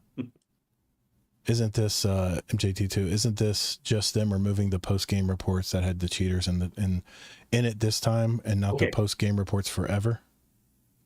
Okay. Thank you, JD. If that's what it is, I will calm down. If you are right, the word associated probably does mean that. Now, here's the thing. Bungie is often weird with their wording. Mm-hmm. So let's hope that you're right. Okay. I will go back on my words, and I'm going to assume it's just the associated ones right now. So I think if you're Thank you, playing, JD. I think if you're playing day one, you should stream it. I think you need to have one person in your fire team stream it. How hard is it to stream, guys? You can stream I from agree your with that phone. too. I mean, come on. Now, some people don't, and I kind of get what they're getting at because it can be hard for every team to stream it, and there hasn't been that precedent so far in Destiny, but in other Sure. games, there's been that precedence. Yeah, exactly. So it's kind of one of those things where I think Bungie probably should change it, although they would piss some people off with that one for sure. If you want to play day one contest mode, you're in a contest for World's First. Don't you think you should have a camera on one of your players? That just seemed that'd be a good way of controlling a lot of the cheating. First. Okay, well, and see, Tajio's against it for required stream, but if they can have a thing where it's like there's two different versions. There's just contest for you to like get the emblem, but then if you're trying to go for World's First, well, then again, but then people were cheating to get the emblem. Yeah, I don't know. See, if they're not gonna, Tajio, unfortunately, I'm even more for the requiring the streaming now, because let's say, okay, again, we don't know that they're turning off the API forever going forward, but if something happens the next time there's a contest mode and they have it off so people can't independently fact check after the fact, then I really think there should be required streaming, because Jealous. I mean, what's the point of them just turning off the Carnage report just for those people? Is it just so that we forget it? Either way, it's a weird move in my opinion, but I get it, man. I get it. I just want to mention Jealous Gaming. Holy crap, man! You already support the community so much. You just did a tier 3 Twitch sub. Thank you, sir. That's very kind of you. That all goes back into our community, man. So thank you for that. Tier 3. Wow. Well, MJ, that doesn't quite make sense either. He says he thinks they deleted him so the leaderboard updated. You can the leaderboard can update either way. Yeah. You can delete the teams if that's what they meant. Like if because maybe that's the only way you can do it. Yeah, but that is kind of weird wording. But technically speaking, it doesn't have to work that way. You can still have like the API showing what happened, but then those teams aren't counting, of course. So then the other people got bumped up anyways. I will That'd say be interesting. I will say this was very quick that they made the decision to do this. And in the past, I think it would take a lot longer for them to do ban waves like this. So I'm glad that they jumped on this quick to set an example. How much of an example? I don't know. They only jumped on it when people started saying stuff. Well, where is this? Where's this great AI that they talked about using that would detect stuff like this pretty quickly? I know that was your point, but okay. The Bungie store has a sale going on right now, $7.77 flat rate shipping. I know the shipping's always what kills me when I buy stuff from Bungie. It's already pretty expensive, but hey, they have to contract this stuff out. They don't make it themselves. So you know there's going to be a little higher price stuff, especially if it's specialty stuff like that.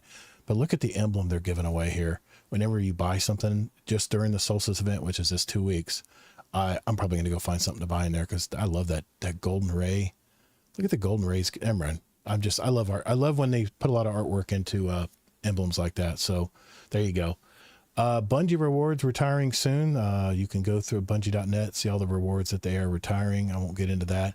And then finally, player support report. One thing I did want to mention, the Fortunate Star bow update. This is one of the bows you can get from the new Solstice event.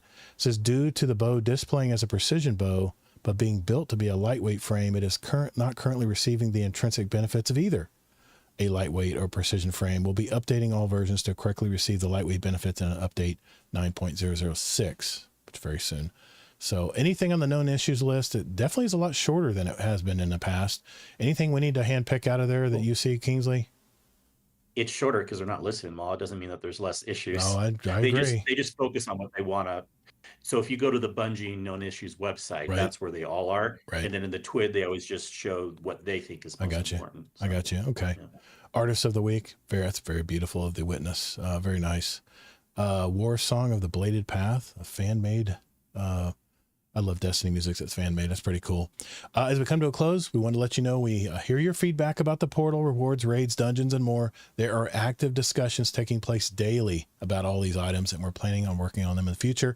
We'll share more details soon. In the meantime, we hope you're enjoying Solstice and are getting lots of fire drops, literally and figuratively speaking. Okay, now we're done. Destiny 2 community team, as I say every week, thank you, Destiny community team, for communicating with us every week. Whether we want to hear it or not. Sometimes it's not the greatest news, but we appreciate that you do communicate with us every week. All right, we got a bunch of topics to go over, Kingsley. I know we're chomping at the bit here, and I want to leave plenty of time to talk about them, so we'll do that right after this. All right, good deal. How's everybody doing? Everybody okay? Have a bunch of topics. Maybe we should rehire some player security, you think, MJT2? But that, I don't know. Things may be changing soon. Do you want to go into that topic first, Kingsley, the one that was dropped today, or what do you think, man? Doesn't mean they're going to hire more people. They would have already been doing that. That's even true. Before the whole takeover. So I know it's very true. Yeah, let's just jump. If anything, they might fire some more people once it goes to. Tajo, I'm actually against requiring streaming. The only reason I'm against it is because I don't like being forced to use software or other apps to play a game. I don't care how easily it is for us. I want to play the game and focus solely on it during a contest like that.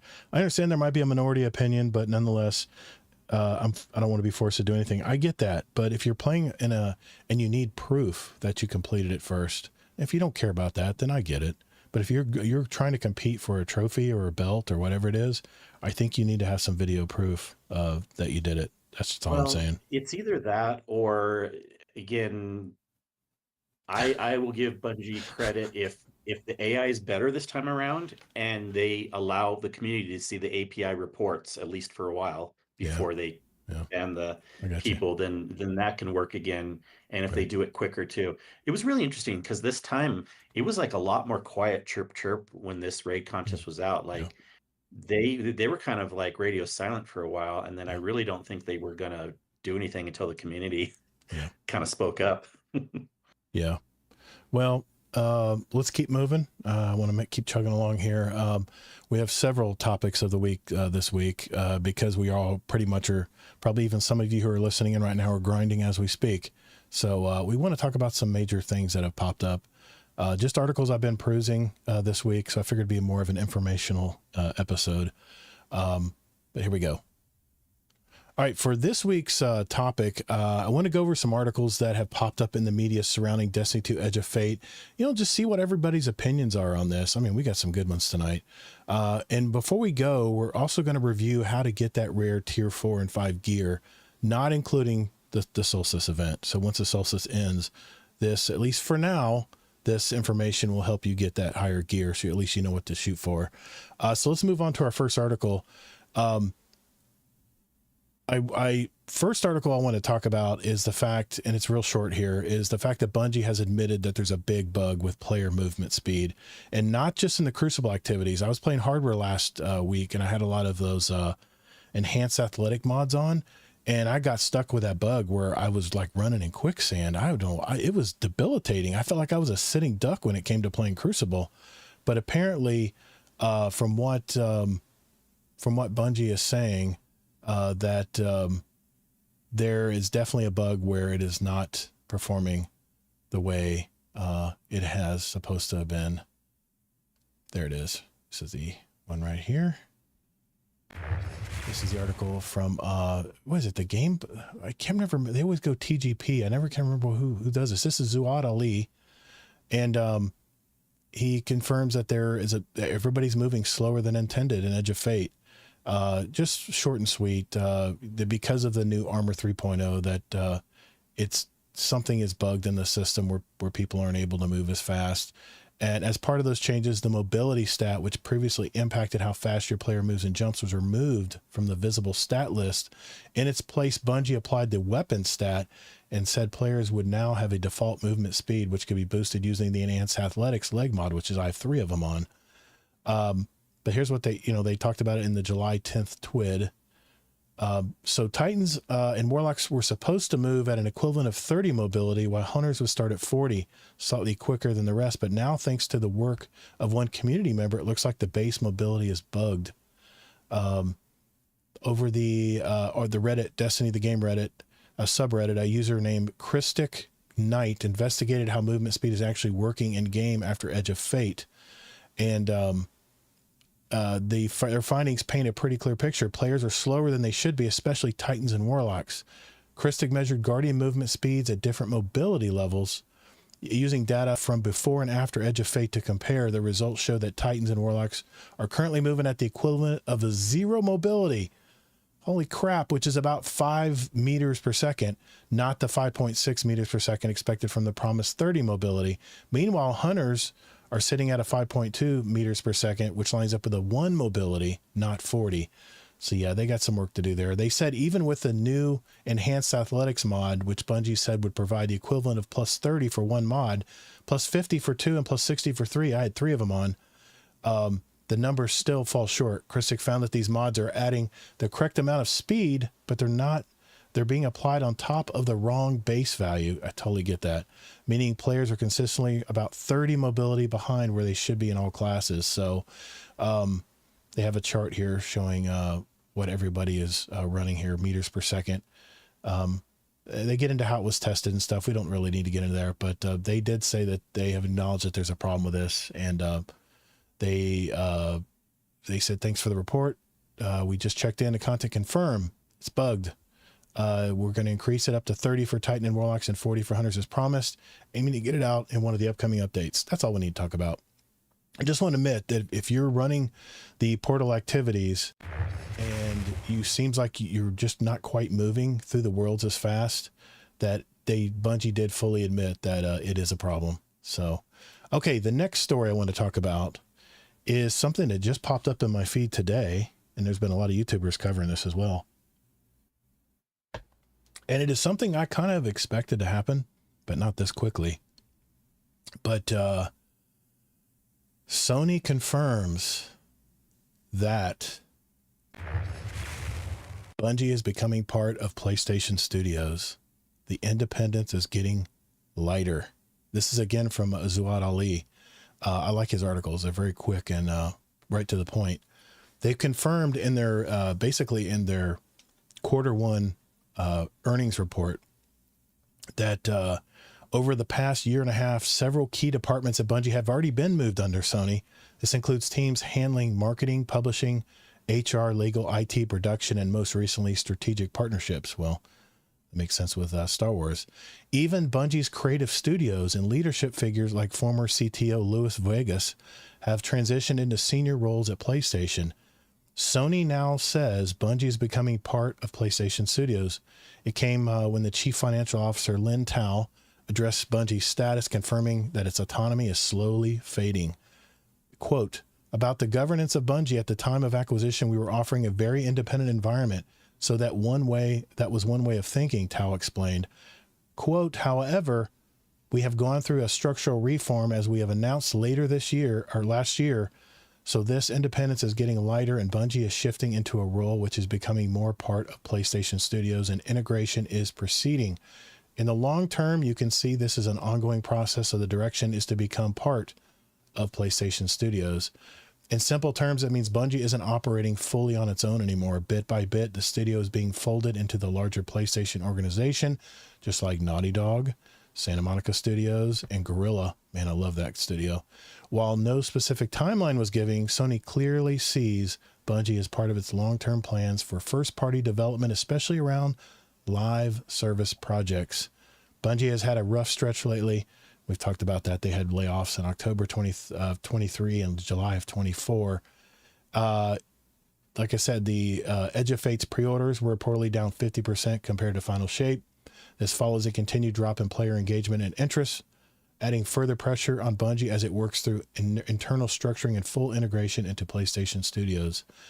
So what do you think, Kingsley? What do you think about this news, man? It's definitely... So you said, did you always expect this to happen even when they first announced it in 2022? Yeah, I knew it was always going to happen because... Because everyone was saying this is only good news if Bungie was allowed to stay independent. I remember everyone saying that on the podcast. We only like it because Bungie keeps their independence. Are you sure you didn't say that too? All I know is Bungie used to be a very... we make our games the way we want to make them. And now that's changed considerably. Well, here's the thing too. Like JD Kent just said in chat, how many people are left from Bungie from the Halo era? And, that's true. I mean, a lot of people who are working on Destiny now probably weren't around in the early days of Destiny and Destiny 1 and early Destiny 2. There's only a handful of people that are left that remember those days.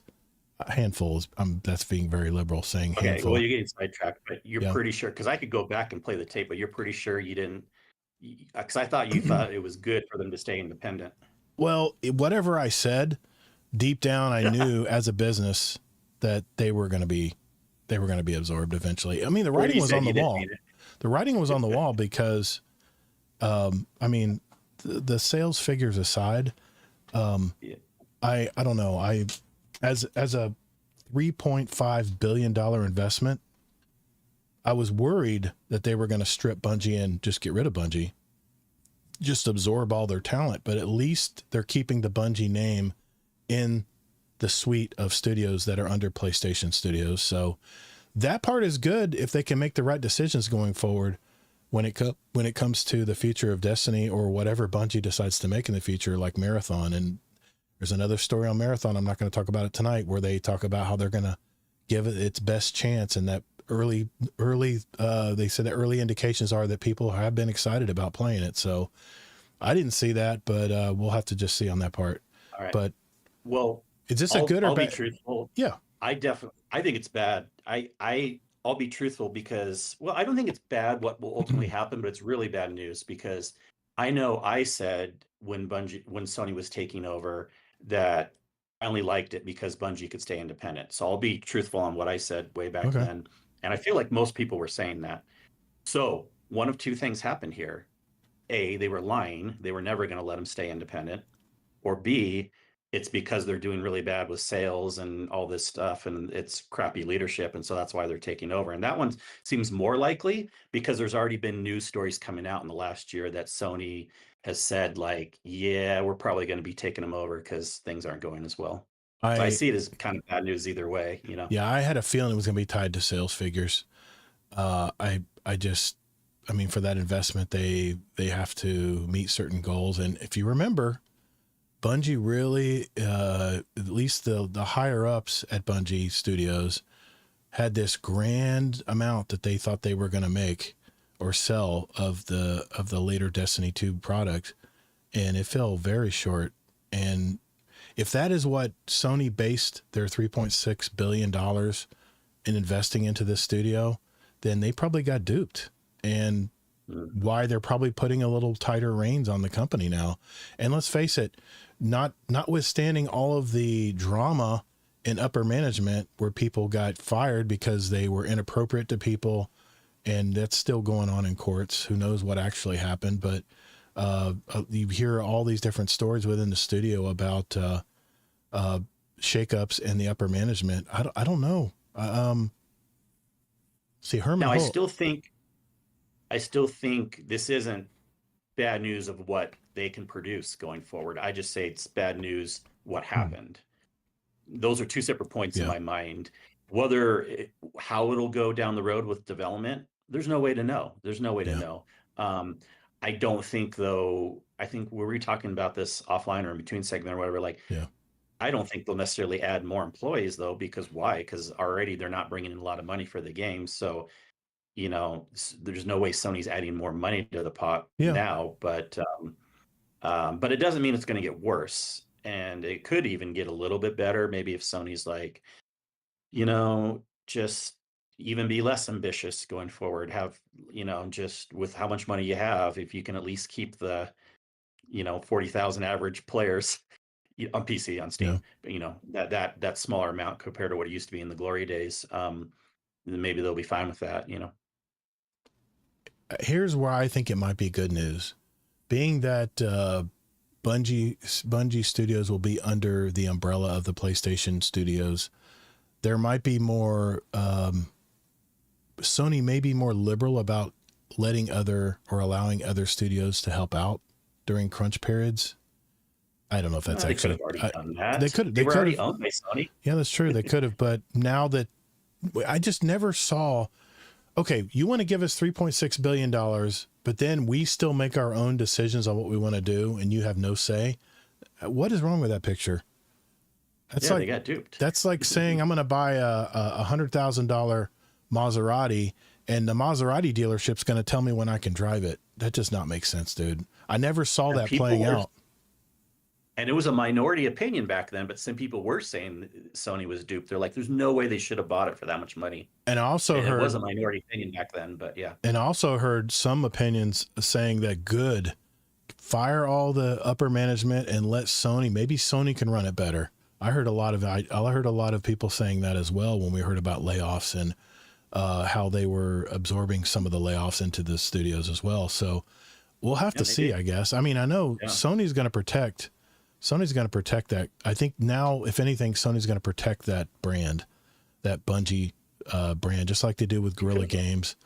I don't know. I know, God, I mean, I played so many Guerrilla Games in the past.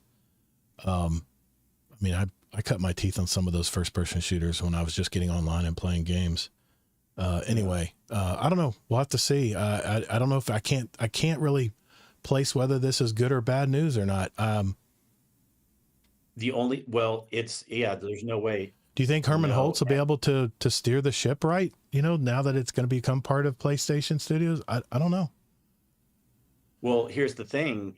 We have to remember, as part of PlayStation Studios, basically what that means now is, even more so than before, someone at Sony will have to approve not every new micro decision, but every new big decision thing that Bungie's doing. So like, they want to do some crazy new thing in the game. Mm-hmm. If Sony doesn't like it, they have the final say, not whoever top leadership is. Yeah. That's what independence basically means. Yeah. So that could be good or bad. I don't have any opinion right now. There's no way to know. I think we would just have to see as it goes forward. I'm hoping it's good. It could be bad. There's probably no way to know right now, but it's definitely going to be different because how many live service games has Sony done well? Don't look at Concord. Well, here's it. And I'm secretly hoping that in a year, Sony will be like, okay, we're going to put Destiny on pause. It's not like we're shutting it down, but it's on pause for new stuff. Mm-hmm. And then we're going to work on Destiny 3 for like 3 years and then have that come out. Sony's really good with the big box games versus the live service stuff, you know. I think if I remember correctly from what my opinion was back then, is my fear was that they were going to take over the board. That right now it was majority ruled by the Bungie executives, and that kept the decision making at Bungie. But I guess what's going to happen now is, either the board's going to be dissolved or it's going to be full of Sony executives. I don't know, man. All I know is Sony makes some damn good games, man, and I have to just base it on their history. More on the non-live service side, though. That's very true, and maybe that they have this ace in the hole when it comes to live service. And let's face it, Destiny was one of the OG live service games who kind of set the genre. You know, you think of any live service games in 2014 when Bungie started doing it with live updates, and I mean they were definitely one of the first. But I don't fact check me on that, because I'm sure Final Fantasy did it, or some game studio probably did it before them. But they were known to kind of set the pace with live service games. Anyway, we'll have to see, I guess. Wow, that was just very shocking to hear that today when I got it in my news drop, and I definitely want to mention it tonight. I'm not concerned about the long term. There's no way, there's not enough data. I think it's bad news that it had to happen, but whatever, we'll move past it and see what happens going forward. Yeah, I will have to see, I guess. My biggest fear, if it is part of PlayStation Studios, is that instead of Bungie making new games in the future, they'll just be relegated to helping other studios make theirs. I just hope it doesn't come to that. We'll just have to see, I guess. Well, because with Bungie being more in control, Sony being more in control, they could say, like, in a year from now, it's not enough money for the the amount of people that are buying the stuff. Whatever, I don't know. I'm not saying they'll say that, but they could. They could do all kinds of things. Sony could experiment using the live service model of Destiny and try new things to see how people. I heard one. What's his name? Was it Lucky was saying it or something? But he was saying that he predicts that Marathon will be the last game to come out with the Bungie name. Wow. And hear this out. It doesn't make sense to say the whole thing, but Marathon probably won't do great. Now, if it does do great, this whole thing is ignore what we're saying, but it won't do great. And then Sony will be like, oh, the Bungie name is just, the name Bungie isn't as good now. So they'll just make a new studio name. It's not like they're going to be getting rid of Destiny, but they'll change the studio name, and then Bungie will be dead by name if Marathon doesn't do good. That's what I'm worried about, because I really hope they protect the brand, the Bungie brand, even if it isn't the same Bungie that made Halo. But who cares about the name? They could still make Destiny. It's true. As long as the talent's there. A different name than Bungie. Yeah, as long as it's not brain drain. PlayStation Studios B something studio or whatever you name, but like true. But think about it, because there's been so much controversy around so many things too, not just Marathon, but with some Bungie things too, that they may want to change the name. It may actually be a good thing to change the name at this point, to kind of be like, someone who hasn't had all the history of playing Destiny before. Yeah. But they've heard of Bungie, but then again, if they would still know it's Destiny, but if they make a new game, then they should probably change the name for Marathon, actually. That's probably the smarter move. Have it be a different studio name. The doctor says, because then if it does bad, they don't get to blame it on Bungie. Yeah, hoping future Destiny projects stay all platform. Warframe started up at the same time. I know. I remember getting it free on my PlayStation 4. The Destiny team will probably be renamed to Destiny Studios. Okay. We'll just have to see. Like that, if aside from Pete Parsons' car collection, which the man can buy whatever he wants. If he's making the money, what he decides to buy or waste on it with his money is up to him, I guess. But they have not made the best decisions, man, when it comes to using the money. And of course, what you hear and what actually happens behind the closed doors, who knows? But it just doesn't seem like they've made good decisions when it comes to this game. It's not about buying the cars. He shouldn't be paid that much if they're not making good decisions. Oh, absolutely. We're not that kind of company, right? And people are seeing he's getting paid a lot by all the cars. That's the point. That can't be good for morale. Yeah. Yeah. But on the other question though, I can pretty much predict, I feel confident they're not going to, whatever they do, they are going to make the games on all platforms. I mean, two reasons. They already have the precedence, and then also Sony's been a little better on that over the years. So I don't see any way that they're going to be like, oh, it's going to be PlayStation only. I'm not worried about that. Mhm. Pretty confident they'll Right. keep it on all platforms. Okay. I think we've discussed that out as far as we can. Yep. The next thing I want to talk about is really quickly what we can expect to get with Ashen Iron. And some of this we may be repeating ourselves again, but I just want to give kind of a refresher of what we can expect to see here in a few weeks with the new Ashen Iron update. I mean, the first thing I'm looking forward to, of course, they're supposed to be revamping Iron Banner, and I really hope they surprise me with something cool. But my expectations are very mid right now. I'm not trying to think that they're going to totally revamp the game with new maps and everything. No, I don't know about that. But there's actually have two articles on this. The first one is more recent, so I guess we should go through that first. Yeah, we'll just do that. Okay. Here we go. I'm going to switch over to the main overlay here, the full screen. And again, this is from, is it the game? What on earth is the name? What is it called? The gamer. Jeez Louise, man. It's killing me. They talk about the major fixes. What we talked about that with the update power progression and stuff, but I did want to mention what's coming to the Destiny 2 Ashen Iron update. The game post, if you look in your URL. The game post. GP yes, for the game post. Yeah, that's right. I'm looking right at it. Sorry, I don't look that far up. But yeah, in there, they said that power progression will get faster. We've already talked about that. Raids and dungeons are getting better rewards. We already talked about that. No, hold on. They only said the new raid. They didn't say old raids. Does this article say old raids are getting? I think so. Where does it say that? The raids currently drop decent gear, but not enough of it, and not at a high enough tiers. They're planning to increase both the quantity and tier of raid rewards, so the time you put into these longer, harder activities actually feels worth it. This applies to dungeons, which are getting the same treatment, both in baseline difficulty and reward upgrades. Raids are good baseline. Well, this article says that, but I'm skeptical because when we were just reading the TWID, the wording there was just for the new raid. This has been published as of today. This was as of today. So, but Bungie's thing, I would say, would take precedence over this. They did. Assume. Well, they said something about dungeons. And they said, "Stay tuned." I think that's all they said there as far as dungeons. But I'm just talking about raids. I'm not talking about dungeons. I got you. I mean, well, I guess we'll have to see. I guess they're going to talk about that. But Kepler difficulty, Bright Dust. We talked about that in the. Okay, so I'm going to go to my other article then that maybe has better information than that. Here we go. The update drops in September, bringing back the Plaguelands. Does anybody remember the Plaguelands? I played a ton of hours on Plaguelands, man.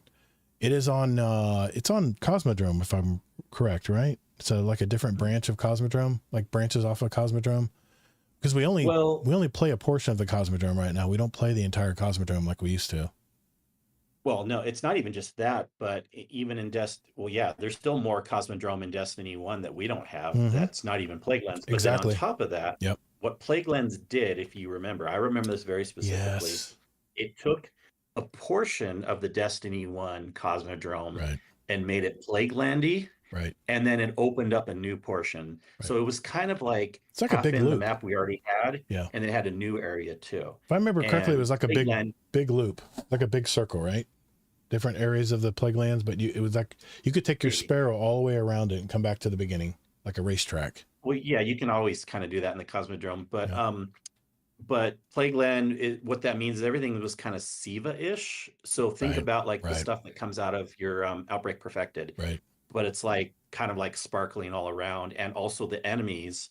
This will be really interesting to see if the Fallen are like this again. Mm-hmm. When you shoot them, you actually get penalized for doing a headshot, because what you do is if you do a headshot, they have the Siva come out of them and get you actually. Right. Well, so it'll be interesting. That was Rise of Iron, if I believe, right? Rise of Iron. Yes, it was Rise of Iron. But here's a picture of the Plaguelands. It was a very dark. Everything was burning, very cloudy all the time. I don't think we ever saw the sun at this place. It's a very dark, dreary place. And they had this furnace activity in the middle that you'd have to go up to. Remember what that activity? It's like the furnace, or anyway, you had to put like a boon in to start to. It was very much like like on the Dreadnought, that the orcs, the Court of Oh, yeah, Orcs. It's very Court of Orcs yeah, like, as far as that. You would basically, yeah, you that's right. basically put in a token, and you can collect these tokens by killing stuff on the Plague Lands, and then you'd be able to play the activity. I'm curious if they bring that back as well. But they said September 9th. We know about that. It comes with a full content drop, including a new activity, exotic mission, weapons, and more, all available for free to players. The Plague Lands is returning. It's official. Snow-covered destination from Rise of Iron. That's what I thought. This fan favorite location has been in Destiny, hasn't been out since Destiny 1, and it's finally making a return as part of the ongoing story. Let's see. With Ash and Iron, we're going to be returning Plague Lands. The story is going to pick up from where it left off from Edge of Fate.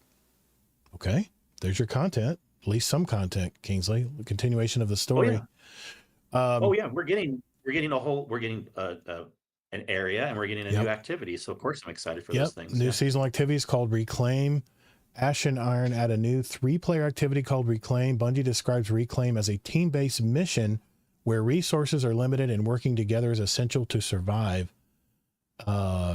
Activities introduced through a new highlighter event called New Territory, which sets the stage for what is happening into the Plague Lands and ties into a larger story of Ash and Iron. Okay. I mean, that sounds exciting, I guess. New exotic mission and weapons. I'm sorry. Go ahead.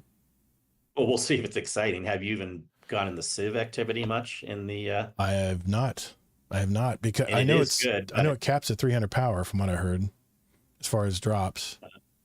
But well, but also it gives you the exotics, especially if you want to run in on another character. You don't have to run the whole campaign again. Yeah. And it's a fun activity. There's like a mini gambit thing at the end too. That's what you were telling me about. I saw someone streaming that. It looked really fun. I'm probably going to do it on my Titan and my Hunter, because right now I'm just trying to get the power grind up as high as I can on my Warlock. And then it'll instantly, all that power will transfer over. And then all I have to do, instead of running the whole story again, I'll just go play Sieve and get the exotic that way. That's my plan anyway. The new exotic mission and weapons. One of the highlights from Ash and Iron update is the new exotic mission, the kind of content Destiny players love for its unique mechanics. It'll come with puzzles, story beats, and of course a brand new exotic weapon as a reward. They have not revealed the exotic, so they're probably going to talk about that. Dungeon content will be coming later this year, but it will launch with Ash and Iron. So I'm guessing probably probably October maybe, for guessing as far as activity wise. They'll probably put it right in the middle. They'll probably put it in before the Dawning event, probably after the Halloween event, or before the Halloween. What do you think? The dungeon could be either way, I guess. Okay. Actually, I bet it comes out pretty much right away, because also what they've been telling us, and that's what happened this time too, like as far as like actual content, right, they don't drip feed anymore. It all kind of, when I say right away, maybe a week later, kind of like how the raid was too, but like it'll be pretty much right away. I don't see why not. They don't do things anymore where as far as actual new content where it comes out later. They may, but that they're kind of focusing on telling us that stuff comes out right away. So okay. Desert Perpetual Epic Raid. We're gonna run the Desert Perpetual this Saturday night, right? I'll probably stream it live. Have you gotten a completion in Desert Perpetual yet? No. Okay. It was a lot harder until this last Tuesday. Right. That's and then also it's a new raid, and I'm not a tryhard anymore, so haven't gotten not I would say overall, like, yeah, the top tier teams have gotten some completions, but like it's definitely less people on this raid right now, just because it's still new and stuff. So I'm looking forward to learning. Should be fun. I've heard it's really good. That's one of the top things people have been talking about this. Yeah, this just expansion. real quick. I mean, I have hopped in 2 different activities, and I love that. It reminds me a lot of the Guardian Salvation raid, because it's all Vex based, and when you see the arenas, Todd, not the opening, because the opening's like 9, but that doesn't matter because then you go to the actual arenas, and they seem very Vex Garden of Salvation based, and the mechanics kind of remind me too, where you actually have to do more. It's not overburdensome like maybe Salvation's Edge or something, but it's not going to be like Davey, where like Vaulted Glass, where only like 2 people have to do something, so I think hopefully you'll like it. I like it a lot so far. I heard the boss makes a big entrance at the end. I can't wait to see that. That's probably gonna be badass. Yeah, I've heard the ending boss, the final boss, is like epic when it comes in. I'm ready for that, man. I'm ready. ready to play. Put me in, coach. Okay. The Epic raid though will be coming out. It just says it's a new Epic version. The raid will go live a few weeks after Ashen Iron launches. It adds new content to the raid, including new weapons and encounters. That's good. They're going to make change up encounters. Bungie hasn't shared exactly what it is in terms of loot, but we're getting more details. In game, several triumphs and items related to the raid are currently redacted, so people can't leak it. That makes sense. Iron Banner returns. Ashen Iron will probably bring back the Iron Banner, one of the Destiny 2's longest running PvP modes. It'll be back in the tower sometime during the update, but Bungie hasn't shared exact dates yet. I'm sure we'll hear that very soon in a future TWID. And don't know what the new loot will look like. Power crap. Yeah, that's what I think about it. The power cap increases and new artifact perks. Is it going to be like probably another row, right? Another row open up for the Ashen Iron update? I think they kind of mentioned Kinda that. like episodes? Another row or something. Gotcha.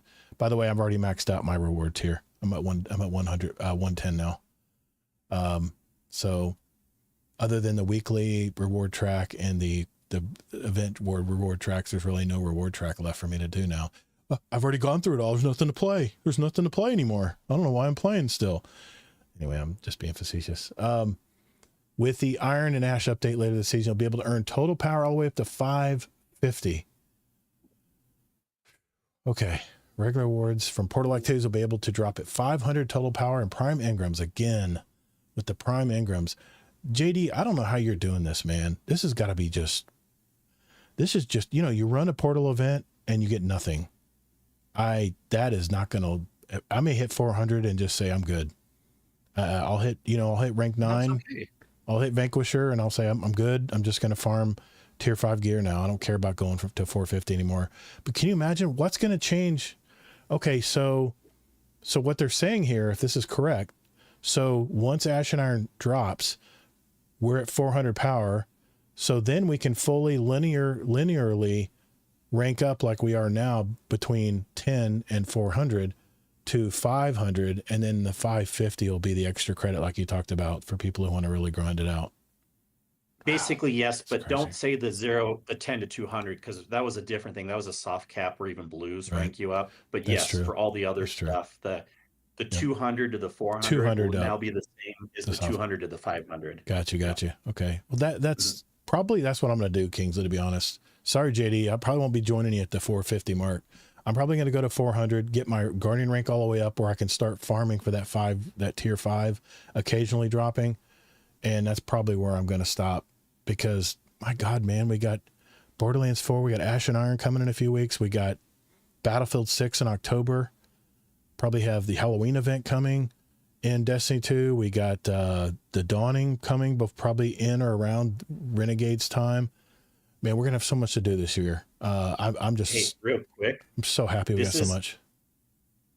So people will be in the worst position if they care if this is what happens, because let's say you get to like 390 right before Ashen Iron comes out. Right. And right now you don't get regular. No. You can get random ones, but you don't get regular tier 5 drops until you get to 400, right? Right. No, sorry, 450.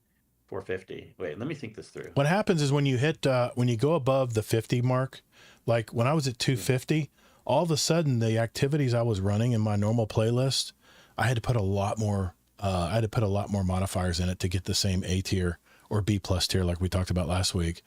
And when you get past that halfway number, it seems that's when they start scaling you down as far as rewards. But they said next week that they're going to increase the multiplier to make it easier. Yeah, I'm not talking. Yeah, I wasn't talking about that. Okay, I know how to say it better. What I meant to say is, like, let's say someone was like at 440, right? And they're not getting right now. And Solstice is a outlier because they're doing +1 right now. But gotcha. Regardless of Solstice, let's say you get to 450, like at a day before Ashen Iron comes out. I gotcha. And so you're not getting regular tier 5 drops. God. Yes. You got to go up to 500 before you get them. Maybe JD's a smart one. He's just going to get to 450 early and then start camping out and just start getting those tier 5 stuff drop. Maybe he's a smart one here because he'll hit it all before we do. That's for sure. Okay, well, we'll have to see how that shakes out. They already said in this week's TWID that they're going to change that up. As usual, the Iron Ash and Iron will update new weapons and armor that you'll be able to earn through the seasonal activity, exotic mission, other challenges. Bungie hasn't shown any of the gear just yet, but you can expect to see a new loophole tied to Reclaim, Pinnacle Ops, and Season Pass. And here's the thing. I believe we get a whole new reward track too. Which, yeah, I was saying something wrong in the chat for a second, but I knew that and then I forgot. Yeah. But yeah, we are, because we're getting 4 per year. right. Remember before it was 3 per year, and I that's had that whole right. conversation with They're you. not So 4 seasons, per year. they're updates. That's right. They reworded how they were saying it. Okay. Is the Yep. Wrath of Machine raid returning to Ash and Iron with the Return No. of the Plague Lands? Well, I already knew it's not. we've already answered that question. It's no. They already talked about that. And that is it. That is everything coming to Ash and Iron. So what do you think, man? Is this gonna Well, what I think is Bungie is still being stupid for not bringing Wrath of the Machine raid, because absolutely people talk about it all the freaking time. especially Sen? Once again, no, like everyone, I like know. the reporters, like everyone talks about it. The streamers, like Right. people play Destiny 1. We all kind of know it's the best raid there, like, Yeah. and then they just tease us with having Plague Lands. And then, Yep. and once again, we remember the Wrath of the Machine raid was in the Plague Lands. We're like, Right. of course they're not bringing it back, but we wish they would. Yeah. Right. I feel like someone mentioned too, I think it was Astrocross or Lucky. They're like, Bungie, that's their trump card they just have in the background, where like, I bet they almost have it like programmed, but if something really goes to shit, they can kind of like Mhm. throw that at the wall and be like, Wrath of the Machine raid, everyone's excited now, but yeah, it's not coming with this next update. No, not. JD Kent, another gifted sub to Barrel Barley. Spoiler, he's going to be our guest next week. Barrel Barley is. He brought a topic to me, DM me, and said a topic my way. And I said, you know what? Why don't you just come on the show and talk about it? Let's talk about it. So that was a really good topic. So he'll be on our show next week, by the way, for those of you live listening right now.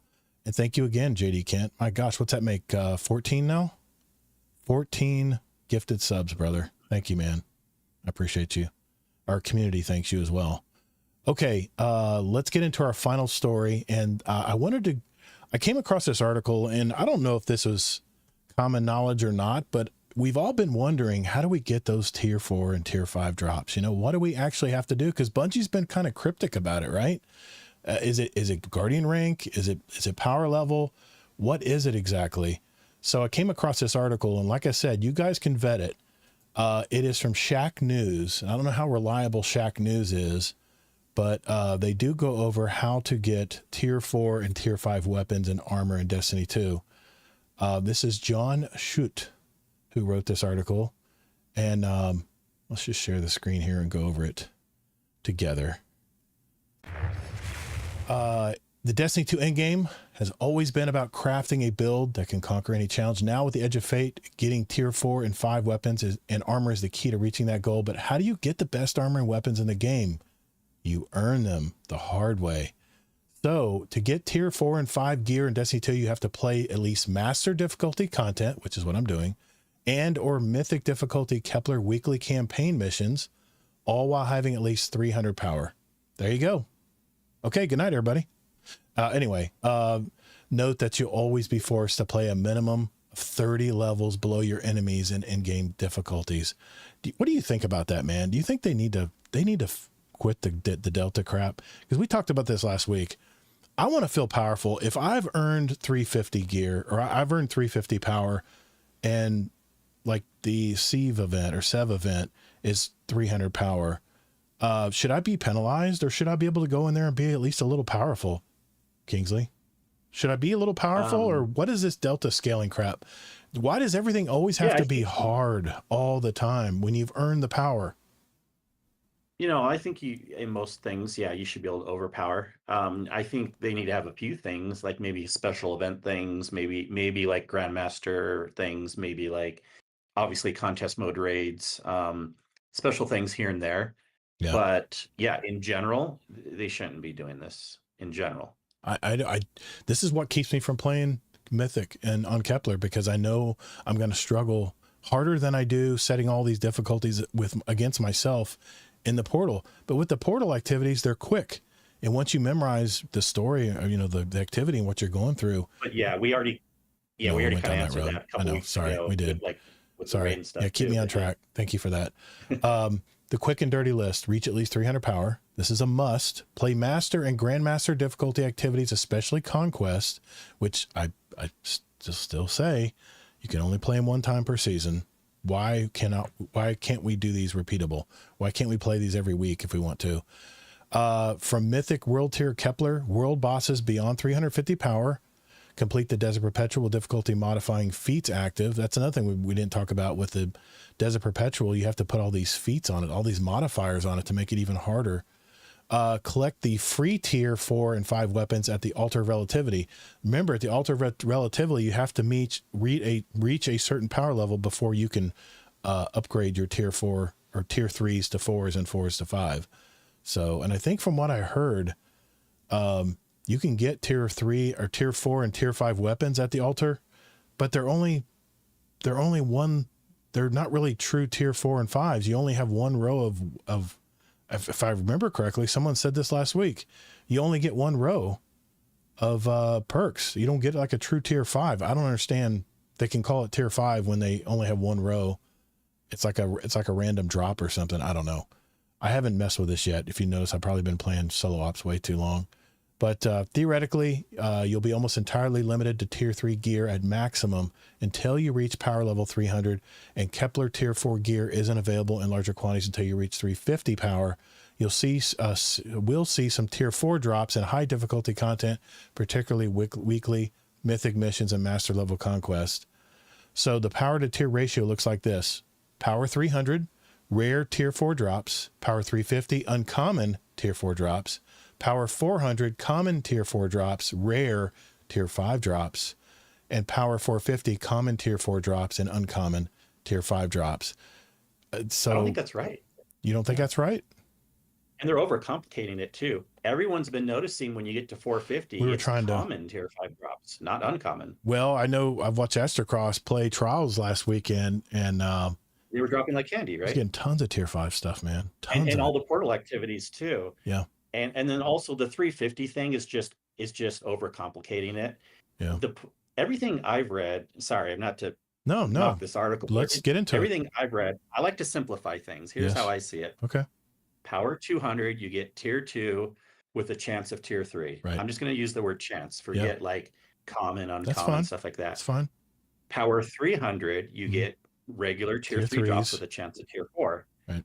Power 400, you get regular tier 4 drops with a chance of tier 5. Right. And then 450, you get regular tier 5 drops. Now, the main exception, which we kept saying earlier in the podcast, is this solstice event is an outlier. They're doing everything up one. Up one. So that's why I'm able to get tier 5. 200. Yeah, right now I'm still in the 200 level. So remember I said normally I would get 200 or tier 2 drops. I'm actually, for the solstice stuff, I'm actually getting tier 3 normal. Yep. Like common. And so the people on 400, normally you would have to be 450. People are noticing in 400 they're getting tier 5s normal in solstice. Right. So I totally disagree with the word they're saying. Uncommon tier 5 drops. I don't know how reliable Shack News is. Like I said, I just went across this article and I said, okay, well, let's talk about this. Now we were debating, and I should have done this. But once I hit 300 power, tier 3s were dropping all the time from whatever activity I did. Solo ops, 5-minute runs, whatever. Tier 3 drops, very common. And I would occasionally get a tier 4. So you're right. But we didn't know, was that tied to Guardian rank or was it tied to power? And it seems like it's more tied to power than Guardian rank. But here's the thing. Guardian rank is a lot of it is based on power, because I can't get my Guardian rank 8 yet because I'm not in the Grandmaster playlist yet, because it's at 400 power. Yeah. And that's a coincidental thing, I think. Or is it planned? Or is it designed? That's the question. Yeah. Is it designed that way? We still haven't had anyone in our community test it. If I get to 300, but I think one thing that this article, even though I disagree with the 450 thing, this article does seem to also imply that they're not saying anything about guardian ranks. They're just saying power also. That's I right. really think it's just on power. I Okay. just think everyone, when they get to 300 or Right. 400, of course they want to rank up their guardian rank right away because Right. they were waiting for that. Okay. But I don't think that means the guardian rank is required to get the higher drops. It's Right. just what everyone was doing anyways. Yeah. And that seems overcomplicated because also with tier 5 at 450, there's no guardian rank for that anyways. Right. So I think it's really just based on the power levels. Okay. My personal opinion, and this article seems to imply Seems to that imply also. that as well. Okay. Yeah. Yep. It says play the I just highest. think the article's wrong on the Yeah. 450 thing, but yeah. Here's the thing, though. Here's what I was talking about: the agape, all of these world weapons that dropped with Edge of Fate. I could have sworn I heard someone say that they weren't true tier 5s because of the fact that they didn't have all the rows like the other tier 5s that naturally drop. But I'm not sure about that yet. So don't Why quote the me hell on does that. Bungie make them true and untrue tiered weapons? I don't That understand seems this. like- I really don't, man. know, right? But I haven't even touched this yet. I haven't even touched this part yet. And then these are these areas right here. I can't. You won't see my cursor, but the areas at the bottom, those are the tokens where you can actually tier up your weapon. I believe if you can exchange this for an upgrade, and it's only one time, I believe, if I'm correct here. It's a one-time shot. You have a gun that you really love. You want to make it tier 4 to tier 5. Then you have the token here where you can, or an exchange here where you can do it. I don't know how repeatable this is, though. That's the thing. I haven't gotten to this part yet. But And anyway, I think I've noticed. Yeah. I think I noticed that too because I have some of those Kepler drops. But why Right. the hell make not true tier drops? Like Yeah. that's just overcomplicating, and it's kind of funny that they're doing Yeah, that. man. But whatever. like I said, I don't fully understand it, but I just wanted to review that. I wanted to review our Ashen Iron because they've been talking about it, but I wanted to make sure there was something else we didn't know about. But that article pretty much repeats. It was kind of a review, if anything. But so I will do more testing this week, but it's kind of hard to do it when Solstice is running. But I will tell folks this: if you really want to start build crafting earlier, jump into Solstice and just do the normal power grind like you have been doing. Just make sure you put those two. Just make sure you put 2 of the Solstice mods on your when you're setting your activity settings. They have to be in place, otherwise you won't get those special engrams where you're getting the holofoils and stuff. So anyway, I'll test that later once Solstice falls off, and we'll see. And I mean, JD, you're here, man. What do you think? You're at 417, I think you said 417 power. How often are tier 5s falling for you in activities? Is it all the time? For Solstice stuff, yeah. For Well, Solstice, drops, yeah. well, Solstice obviously, but before Solstice dropped, do you remember what was dropping? Were you getting tier 5s like a lot more often once you crossed that 400 plane, or No, did no you get one many was. for? Okay, No one was getting a common at 400. so It was we're at saying 450. 450. Yeah. Okay. But Solstice Right. supposedly they're common at 400. Okay. But yeah, let us know, JD. But that's what I was hearing. Okay. That's what I was hearing. Okay.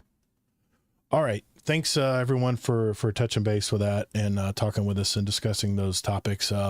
Really wasn't a topic, a specific topic of discussion tonight that I wanted to go over. I just came across all these articles and I figured let's just talk about them in the show tonight. We didn't have a whole lot going on other than the Solstice event. So let's get to questions for the show right after this. Yeah, by the way, the Yep. weapon is agape. Oh, what'd I say? I said agape, didn't I? Son of a bitch. Agape. It's the Spanish version? It's the Spanish agape? Okay. All right, here we go. All right, boys and girls, this is the part of the show where we get our questions from you guys. And I'm looking through questions for the show here. We didn't have a ton of them this week. By the way, if you're in our Discord and a question comes up or something, even when you're in the shower and you're thinking, oh, I wonder what the guys would say Make a about this. post-it note. No, you don't have to do a post-it note, but you throw it in our Guardian Downcast podcast questions channel in our Discord, and we may ask them live on the show. So we have some Destiny questions here. This one is from Tajo Trade. He says, "What is your favorite weapon type and why? If you don't have one, then what do you find you typically use most? In other words, pulse rifle, trace, rocket launcher, etc." I'll go to you first, Kingsley. It really varies. I don't really consider myself having a favorite weapon type.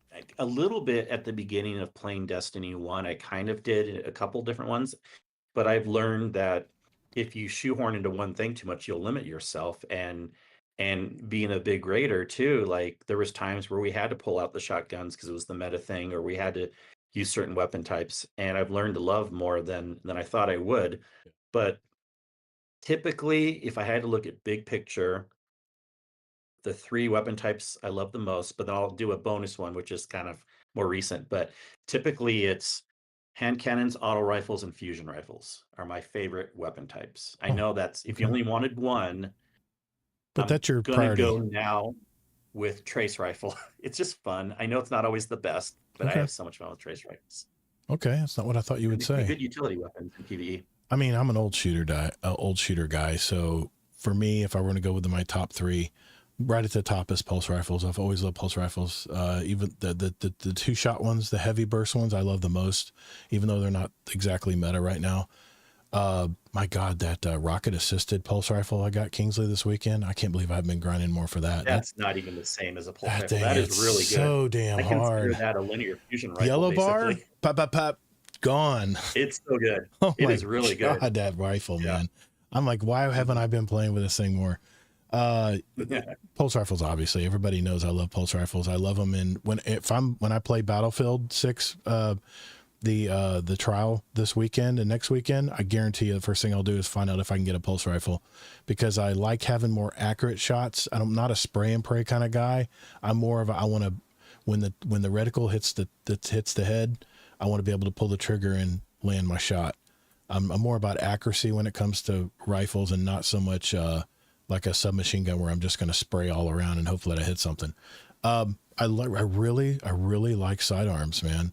Sidearms are probably my second thing, because I play a lot of Crucible. Sidearms, at least the way they've balanced the power on them now, where they're not like terrible, like I'm shooting rubber bullets at people. I have those shotgunners that try to run and slide up on me. I can immediately, blink backwards and start firing and hip firing, even if I have to, with my sidearm. It's just such a great deterrent for those shotgunners who want to get close to you. Third, I would say heavy machine gun.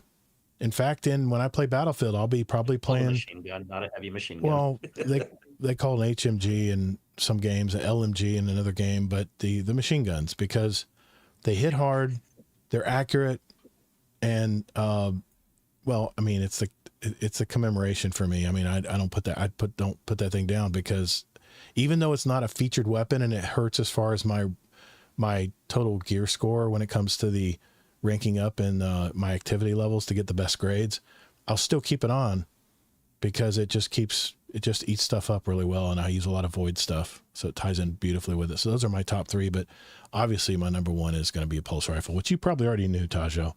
He follows up with a question. Says, what is one thing Bungie could do to make you play more often, and one thing to make you play less? Easy. Make more new content. I know what you want. Like any game, for me. Yeah. We talked about it long ago. You want saying sorry. I'm just adding to something you said, and we were speculating what Frontiers was going to be long ago. You said you wanted randomly generated worlds, right? You wanted randomly generated areas where it was different every time. That's a specific answer. Thank you for reminding me, but that does fit under more content, because if it's randomly generated, it's kind of more new each time, even though it's not totally new. It's like it's a new experience because you're doing it differently. Right. But yeah, I would love that. I've even given up on that because they haven't done that as much as they claimed they were going to. And then what would they do to make me play less? Well, already what they're kind of doing. I mean, I don't think there's anything they would do that would make me play even less, unless they turn off the game. So what they're doing right now, it's been making me play less. So yep. For me to play more, you think I'm going to say more grind, but actually what would make me play more is what Elden Ring has done when I play Elden Ring, and that's don't put limits on materials. I know they have a limit eventually, but If Elden Ring has limits. if I want to collect like the, I think I have 50. I fact checked you on that once. Elden Ring had limits too. They did, but it was very high. It wasn't like, my biggest pet peeve right now, which just irritates the hell out of me, is I will go to Zur and I will use up all my strange coins till I have 0. And I did that on Monday night before reset. I'm already at the max 199 already, just from playing Portal Activities. Why are we capping it at 199? Such a trivial little amount. Why can't, if you want me to play more, Bungie, I'm already a grinder type player. I already like grinding for power. If I knew that I could get 999 strange coins and then go to Zur and say I can buy anything here I want, why not? Bungie needs to do that anyway. You go, you spend them, then you grind some more, then you go, you spend them, then by you grind some more. By midweek, I'm already maxed out. And here's another thing that irritates me. Those strange coins that I can't pick up, it says it my full. They don't go to the postmaster. They don't go to the postmaster. Yeah. They're just lost. Okay. So Zur is a good point. If Zur was around all the time, though, then that would be different. They would solve that problem. But the fact that he's only here on Fridays to reset, it's very limited. So from Tuesday, Wednesday, Thursday, and parts of Friday morning, I'm maxed out on strange coins. It just kind of pisses me off, man. I want to be able to collect more resources, and if I want to spend time and just farm resources, God, let me do it, man. I don't know why Destiny does this. Aren't you at the limit of what you can play anyways? You don't have time to play any more than you're currently playing. But I guarantee I would have at least 300 strange coins right now because I keep maxing out every time I run my solo ops. I'm just saying, can you realistically play more? I can't play as much as I used to, but man, when I do play, the thing I like about Destiny, and my mind might change when they zap us back to 200 in December. I like games that have investment. If I'm investing my time into a game, I know I'm investing in these tier 5 weapons and armor because I want to be able to hang on to them and use them later in the year if I want to, even though they won't have the resistance, they won't be featured as much in they won't have be as powerful as they are this season. I just like having different things that I can go to the D2 armor picker and start putting together some awesome builds. I can't wait to start doing that. So right now I'm grinding. I'm not so much, I know my power will eventually keep going up, but I'm looking for those tier 4s and tier 5 weapons and armor where I can just start throwing them in my vault. And you know what's happening as I throw them in the vault, Kingsley? I'm deleting old armor and I'm deleting old guns because this armor and guns, this new tier system is so much fun, man. It's so much more meaningful than a random rolled weapon that gives you one row of everything. So, or the adept. So sorry, what was the answer for you to play less? What they would do? To play less is, it's a double-edged sword. To play more, unlimited, to take the limits off these damn resources. To play less is to put limits on resources. It's a double-edged sword. You play a lot right now anyways, even when they have the limits. So can you really answer it that way? All right, to play less. All right, I want to be honest. here. Yeah, be honest. What would make me play less? Not what's in the game right now, but a change that they would make that would make you play less. Not getting rewarded for my time. If this new activity in Ashen Iron is just for funsies and I get a pat on the back or a blue or something that I'm not going to ever use or need, I won't play it. But won't you just play different things? What would be something that would get you to play less Destiny overall? In general. There has to be meaning to the gear I'm collecting. If there's no meaning to the gear, gotcha. If there's no meaning. I remember when Dado made a video when they sunset all those weapons, I would feel like him. I would feel like so defeated and say, I don't really want to even play Destiny right now. Why? If they're going to just delete. Did you play less when they sunset? Or did you play the same amount? No, I played a lot less. And then they fixed it. Okay. But when they did the initial sunsetting of the Red War campaign and a lot of these weapons that we couldn't use anymore, I definitely started double thinking about, do I really want to invest more time in this game? Because here's the thing about Battlefield 6, and I know I'm keep going to Battlefield 6, but it's just on my brain right now. Because if you said you were just thinking about playing less, but did you actually play less? Oh, I did. In Destiny? Oh, I think I took a month off when they did that. Okay. Yeah, 2 tokens and a blue, JD. You hear me, man. I remember that 2 tokens and a blue. That was That's what I was Deej. wanting to hear, and Yeah. that's a good truthful answer. Like Yeah. you actually played less I overall because of what you did there. Yeah. if Battlefield 6 is as good as it looks like, and they don't have bugs that are just game breaking and just make it not fun to play or just prevent you from doing stuff, I love that I can invest and get my rank up, my military rank up in Battlefield. But not only that, once you reached 100, then you can go to 101, 102, 103. You were just like a 5 or 4-star general, but you had a number assigned to it. That's just bragging rights, man. I mean, I'm investing my time. People are going to see that I'm a 100 tier 5 general in Battlefield 6, and they'll go, oh my God, this guy's got some experience. Be careful, guys. This guy knows his game. Or, he may be a little slippery, whatever it may be, but I'm investing my time in the game. Same thing in Zombies. When I play Call of Duty Zombies, I'm investing in the game because I know I can collect these gobble gums. I know I can collect this stuff that I want to use later on. Say I want to make a solo run and I want to have all this stuff in place that I can use as much as I want without any limits, and have all these decked out guns that I know, these power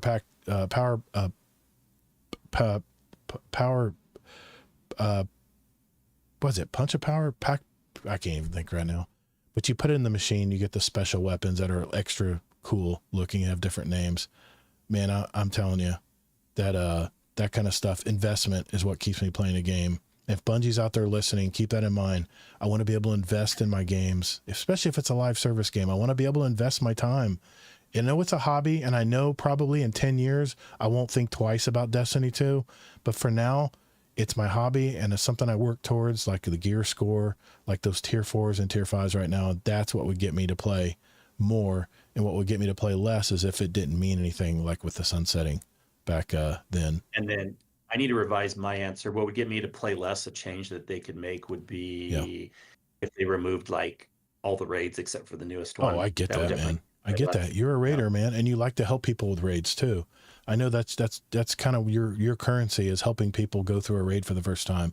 Seeing that look on their face, or how they crying out excitement when they complete their first raid. There's no feeling like that. And you almost want to go back to feeling like that when you completed your first raid, You want to go back to that feeling, but at least you can live it through someone else who hasn't raided yet. And I get the same kick from it, man. I do. Even though I'm not a Sherpa, I loved being a lieutenant or someone who can help out. I don't like Sherping as much these days either, but like I still like, but yeah, you're right. If I'm in a crew with someone who's new, it's always fun to kind of hear their I know that's your currency, man. You That's your gaming currency, is being able to help people with that stuff. Well, that's number 2 next to the experiences and the content. It's a close number 2. Number 1 is still the content, the actual of course missions. You like the challenge. Yeah, the challenge, and yeah, I get that. It's a skill. Mm-hmm. Rating is a skill. Challenge, it's the experience. It's the experience. Yeah. Okay. I don't want to put words in your mouth. It's actually a totally different thing, the challenge. It really is. In fact, I am not motivated too much by challenge.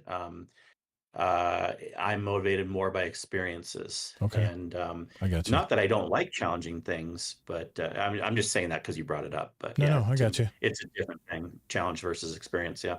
Challenge is good. I mean, I played so many shooter games back when I was just a teenager, and finally killing that boss after you pumped in 500 quarters into the machine. And this week you finally killed that boss and you're moving on to the next level. That's the kind of stuff I grew up with, man. I wasn't handed anything. You couldn't, I can name a handful of games I never completed because I couldn't get past a certain level, and I just gave up, moved to another game. Or I love the challenge. So this is how I can explain it. It's not the challenge that was exciting when I could do that. Okay. It was seeing what was coming next, what was coming after. Gotcha. Even if it was the amazing end credits or where I could write my name in there, MCK or whatever. It was the experience that I got when I completed it, not the challenge of like, oh, I passed something really hard. Like I could care less like how hard it was. Like it was just the experience. It was in the database. Cool. Yeah. I got you, man. Yeah. I understand. We got 2 non-Destiny questions. We'll head out with these. Barrel Barley 406 had one. He says, if you could be one lead singer of a band, this may not be up your alley, Kingsley, but I'll ask you anyway, for a night and experience their greatest concert out on stage singing, which one would you pick? You would have that person's talent and ability to sing. I already have my answer. If you need a second, I'll say mine first. No, I'll go. I mean, yeah, I would way rather be like if we're talking traditional bands, I'd way rather be like a bass guitar player or something. But Yeah. I'm going to, because people, I'll just, sorry if you get mad, but I'm No. going to go with like being a rapper instead of a singer. Okay. And I want to be Snoop Dogg. Okay. That'd be pretty Mhm. cool, actually. I would want to be. I'd probably want to be Dave Grohl. In the when they played the big stadium in London, what a show, man! I think it was like, I want to say it was like 150,000 people. It was an enormous crowd, man. I can imagine the energy he got from that. Yeah, I'd want to be Dave Grohl, just jamming away at the guitar, man, for Foo Fighters. I'm sure Hayoka's screaming at his earbuds right now, telling me what that arena was, but it's that big arena in London. I can't think of it right now. Thanks, Barrel Barley. Good question. Let's see. And final question for tonight is from Tajo Trade. If you could change anything about the room you're in, assuming you're in a normal gaming and entertainment room, what would it be? Oh, yeah, that's a good question. And I actually do have a quick answer for that. Hmm. I love this room that I'm in, but it has a high ceiling. It's like an office type room.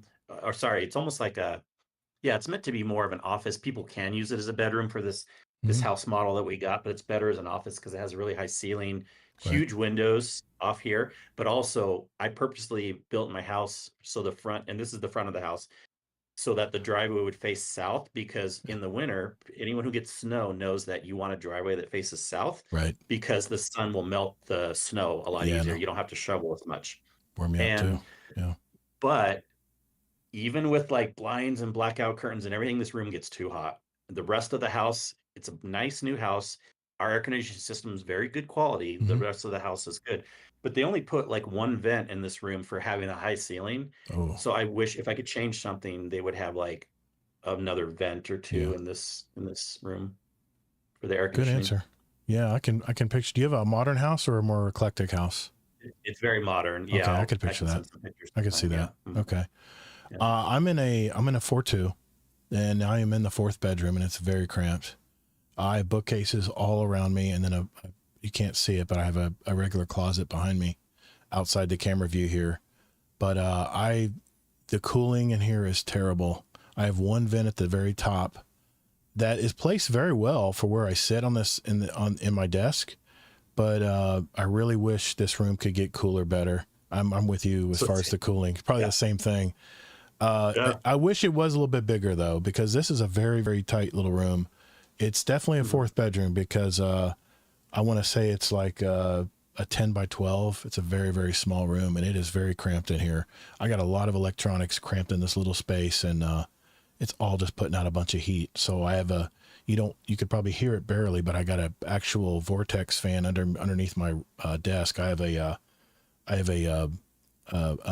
desk that can go up, whatever they call that, where I can stand up. Yeah, sit and a convertible desk. I have Convertible one too. desk, Yeah. yeah. Shout out to Fluffy Fingers MD. He's the one that turned me onto it, and man, my life has been so different ever since I got one. Just because I'm not always sitting, and sitting is not good for you over long periods of time. If you can stand, it's even better. And I got this little surfboard thing that I got on Amazon where I can actually work my balance, and actually has like little not vibrator, but has like little balls underneath your feet where you can help massage your feet a little bit while you're standing. So, but the heat is unbearable in here. I've got curtains too. I've actually got curtains. I have a window I'm looking out right now out to my back deck, and I have sound curtains over that, which keeps the heat out because the sun is brutal from this. And it's just a regular standard window. It's not a big one like yours. Yeah, that's south facing also. It's facing east. So East. Okay. it doesn't matter. In Florida, the sun is right overhead. So you're going to get sun at all times of the day here as it passes over. Because the sun in Florida, because we're closer to the equator, it doesn't do this. It kind of does. Yeah, it doesn't do it as much. You're right. This. Yeah. It's like just hot all freaking day here in the summer. I do have sound curtains on a door that leads out to my hallway, to my kids' rooms. That used to be my kids' rooms, now my wife's office. And if someone's like having a party or something, I have those curtains I can draw and create even extra quiet sound, especially if I'm recording something in post. So he has one more question. He says, what is the earliest memory you can remember? Memory, I guess, flat out memory in life. Yeah. Man, deep questions. Yeah, that's a good one too. I'll just assume it's an actual memory. I need to ask my parents again. I think it Yeah. is true, actually. Mhm. And I don't know how old I was, but usually when people are like, "Oh, I remember stuff when I was 3 or 4," I'm like, I don't think I do. But I was some early age where um, uh, my dad had like some cinder block bricks in the living room to hold up like a little makeshift system where he had like his record player and different things on, like cinder block and then like a board on top. And it was like a makeshift entertainment system thing. Right. And I think the story was that I was crawling around or something happened, and some of the bricks kind of fell on one of my legs. And I Ooh. do kind of have a scar on my lower, what's the lower half of your leg called? Is that the tibia? No, I don't know. Tibia. Yeah, tibia. Um, and Hmm. so I don't really have memory of like it hurting or me being scared or anything like that, but I kind of have a memory of being in the room and some bricks around. And so something happened that I Gotcha. kind of remember. But other than that, like I don't have any memories until really like age 8 to 10ish is like when I start having like my main memories I can still kind of remember. So I think my earliest memory I actually talked about in a show where I used to, my dad sold mobile homes in Orlando. Baird Mobile Homes. You can't find it now. It's no longer in business. Back in, I think I want to say 73, 74. And I would go to school, of course. I come home and I really had no friends because I lived on a mobile home lot. I lived in a mobile home in the back of the lot. My dad sold mobile homes in the front. And I remember the blacktop was paved over. It was like regular blacktop. It wasn't like, it was just, fresh asphalt. Usually when a trailer would get sold, they put fresh asphalt down because the trailer would indent into a lot of the asphalt because it was so thin. And I remember going into these park models because they were brand new. And I remember the dyes were so strong it would burn your eyes. And of course it was hot as hell because it's Florida. And these things had no power to them. You'd walk into them, and I remember I used to play all kinds of games in those mobile homes. But another memory that comes to mind is I was a terrible little boy, man. When I was in my 7, 8, 9, 10-year-old, I had a girl named Kelly that was my neighbor. This is after the mobile homes when we moved into an actual neighborhood. My dad was doing better. And my God, we used to fool around all the time. We would hide in her closet and play marriage. And God, man, the stuff I would get in trouble for. I've got stories that you would just go, oh my God, Gator, what the hell, dude? So yeah, good question, man. That's a good question. It brings back some memories. Anyway, thanks everybody for your questions this week. We're gonna get canceled now. I know we played marriage. I mean, come on. How old do you think with the other thing, if you had to guess, you were the trailer thing? I think I was probably 7. I think I was probably 7. 9 or 10 when I was talking about my neighbor Kelly, the girl I used to fool around with. If I had to guess, my thing, I was the same age, guys. It wasn't like I was 18. Come on now. Wouldn't do that like that. My thing was probably like if I had to guess, Taja, like between 2 and 5. Okay. Yeah. I remember sitting in a dump truck that her dad, Kelly's dad, brought over. He worked in like a quarry, and we all sat at the top. It sounds like you really have good memories. I have a lot of memories in this neighborhood. I sat on the top, the top above the cab, and I remember falling off and busting my face, and it was like hot steel metal. I remember busting my face when I was that age, and I was just the dumbest little kid, man. I did all kinds of bullshit that I'm so lucky I didn't get in more trouble than I did. But I was a bad little boy, man. I was a bad little boy when I was 9, 10 years old. I was devious like all you probably guys have. Some of you guys probably have kids those age. Anyway, let's move on quickly here. Before we go tonight, we have our question of the week. And this is more tongue in cheek. We talked last week about how Kingsley and I possibly would put a wager together like we did with Claire Obscure Expedition 33, you know, I completed about 80% of it. No, I haven't completed the rest of it yet. I know where it's at if I need to play it. I got it on Game Pass on the PC version. But So disappointed you didn't finish it. I'm going to finish it. My son's hounding me already about it, it seems. But our question of the week this week was related to that. It was kind of a lighter question this week. But the question was, should there be a friendly wager between Kingsley and I for me to get the Fated Weapon title before Renegades DLC in December? Everybody that participated said yes, and we had some interesting ideas here. Yeah. I'd put no in there just in case someone wanted to be in a center. Tazo Trade, winner gets to pick the loadout, every part of it, top to bottom, the other uses for a raid with the community. I like that one. That's definitely different. And it's a one-time thing. Allocate no hats or wigs during a live show. I don't care about that. I mean, I got hair. The problem is it's like silver colored. So if the light's hitting my hair right now, you'd see it. All you'd probably see is my head shining underneath it because my hair is very thin. I have enough of it on top of my head, but it's like silver. It's like crazy. It's like silver white hair. It never looked good with the lights hitting it.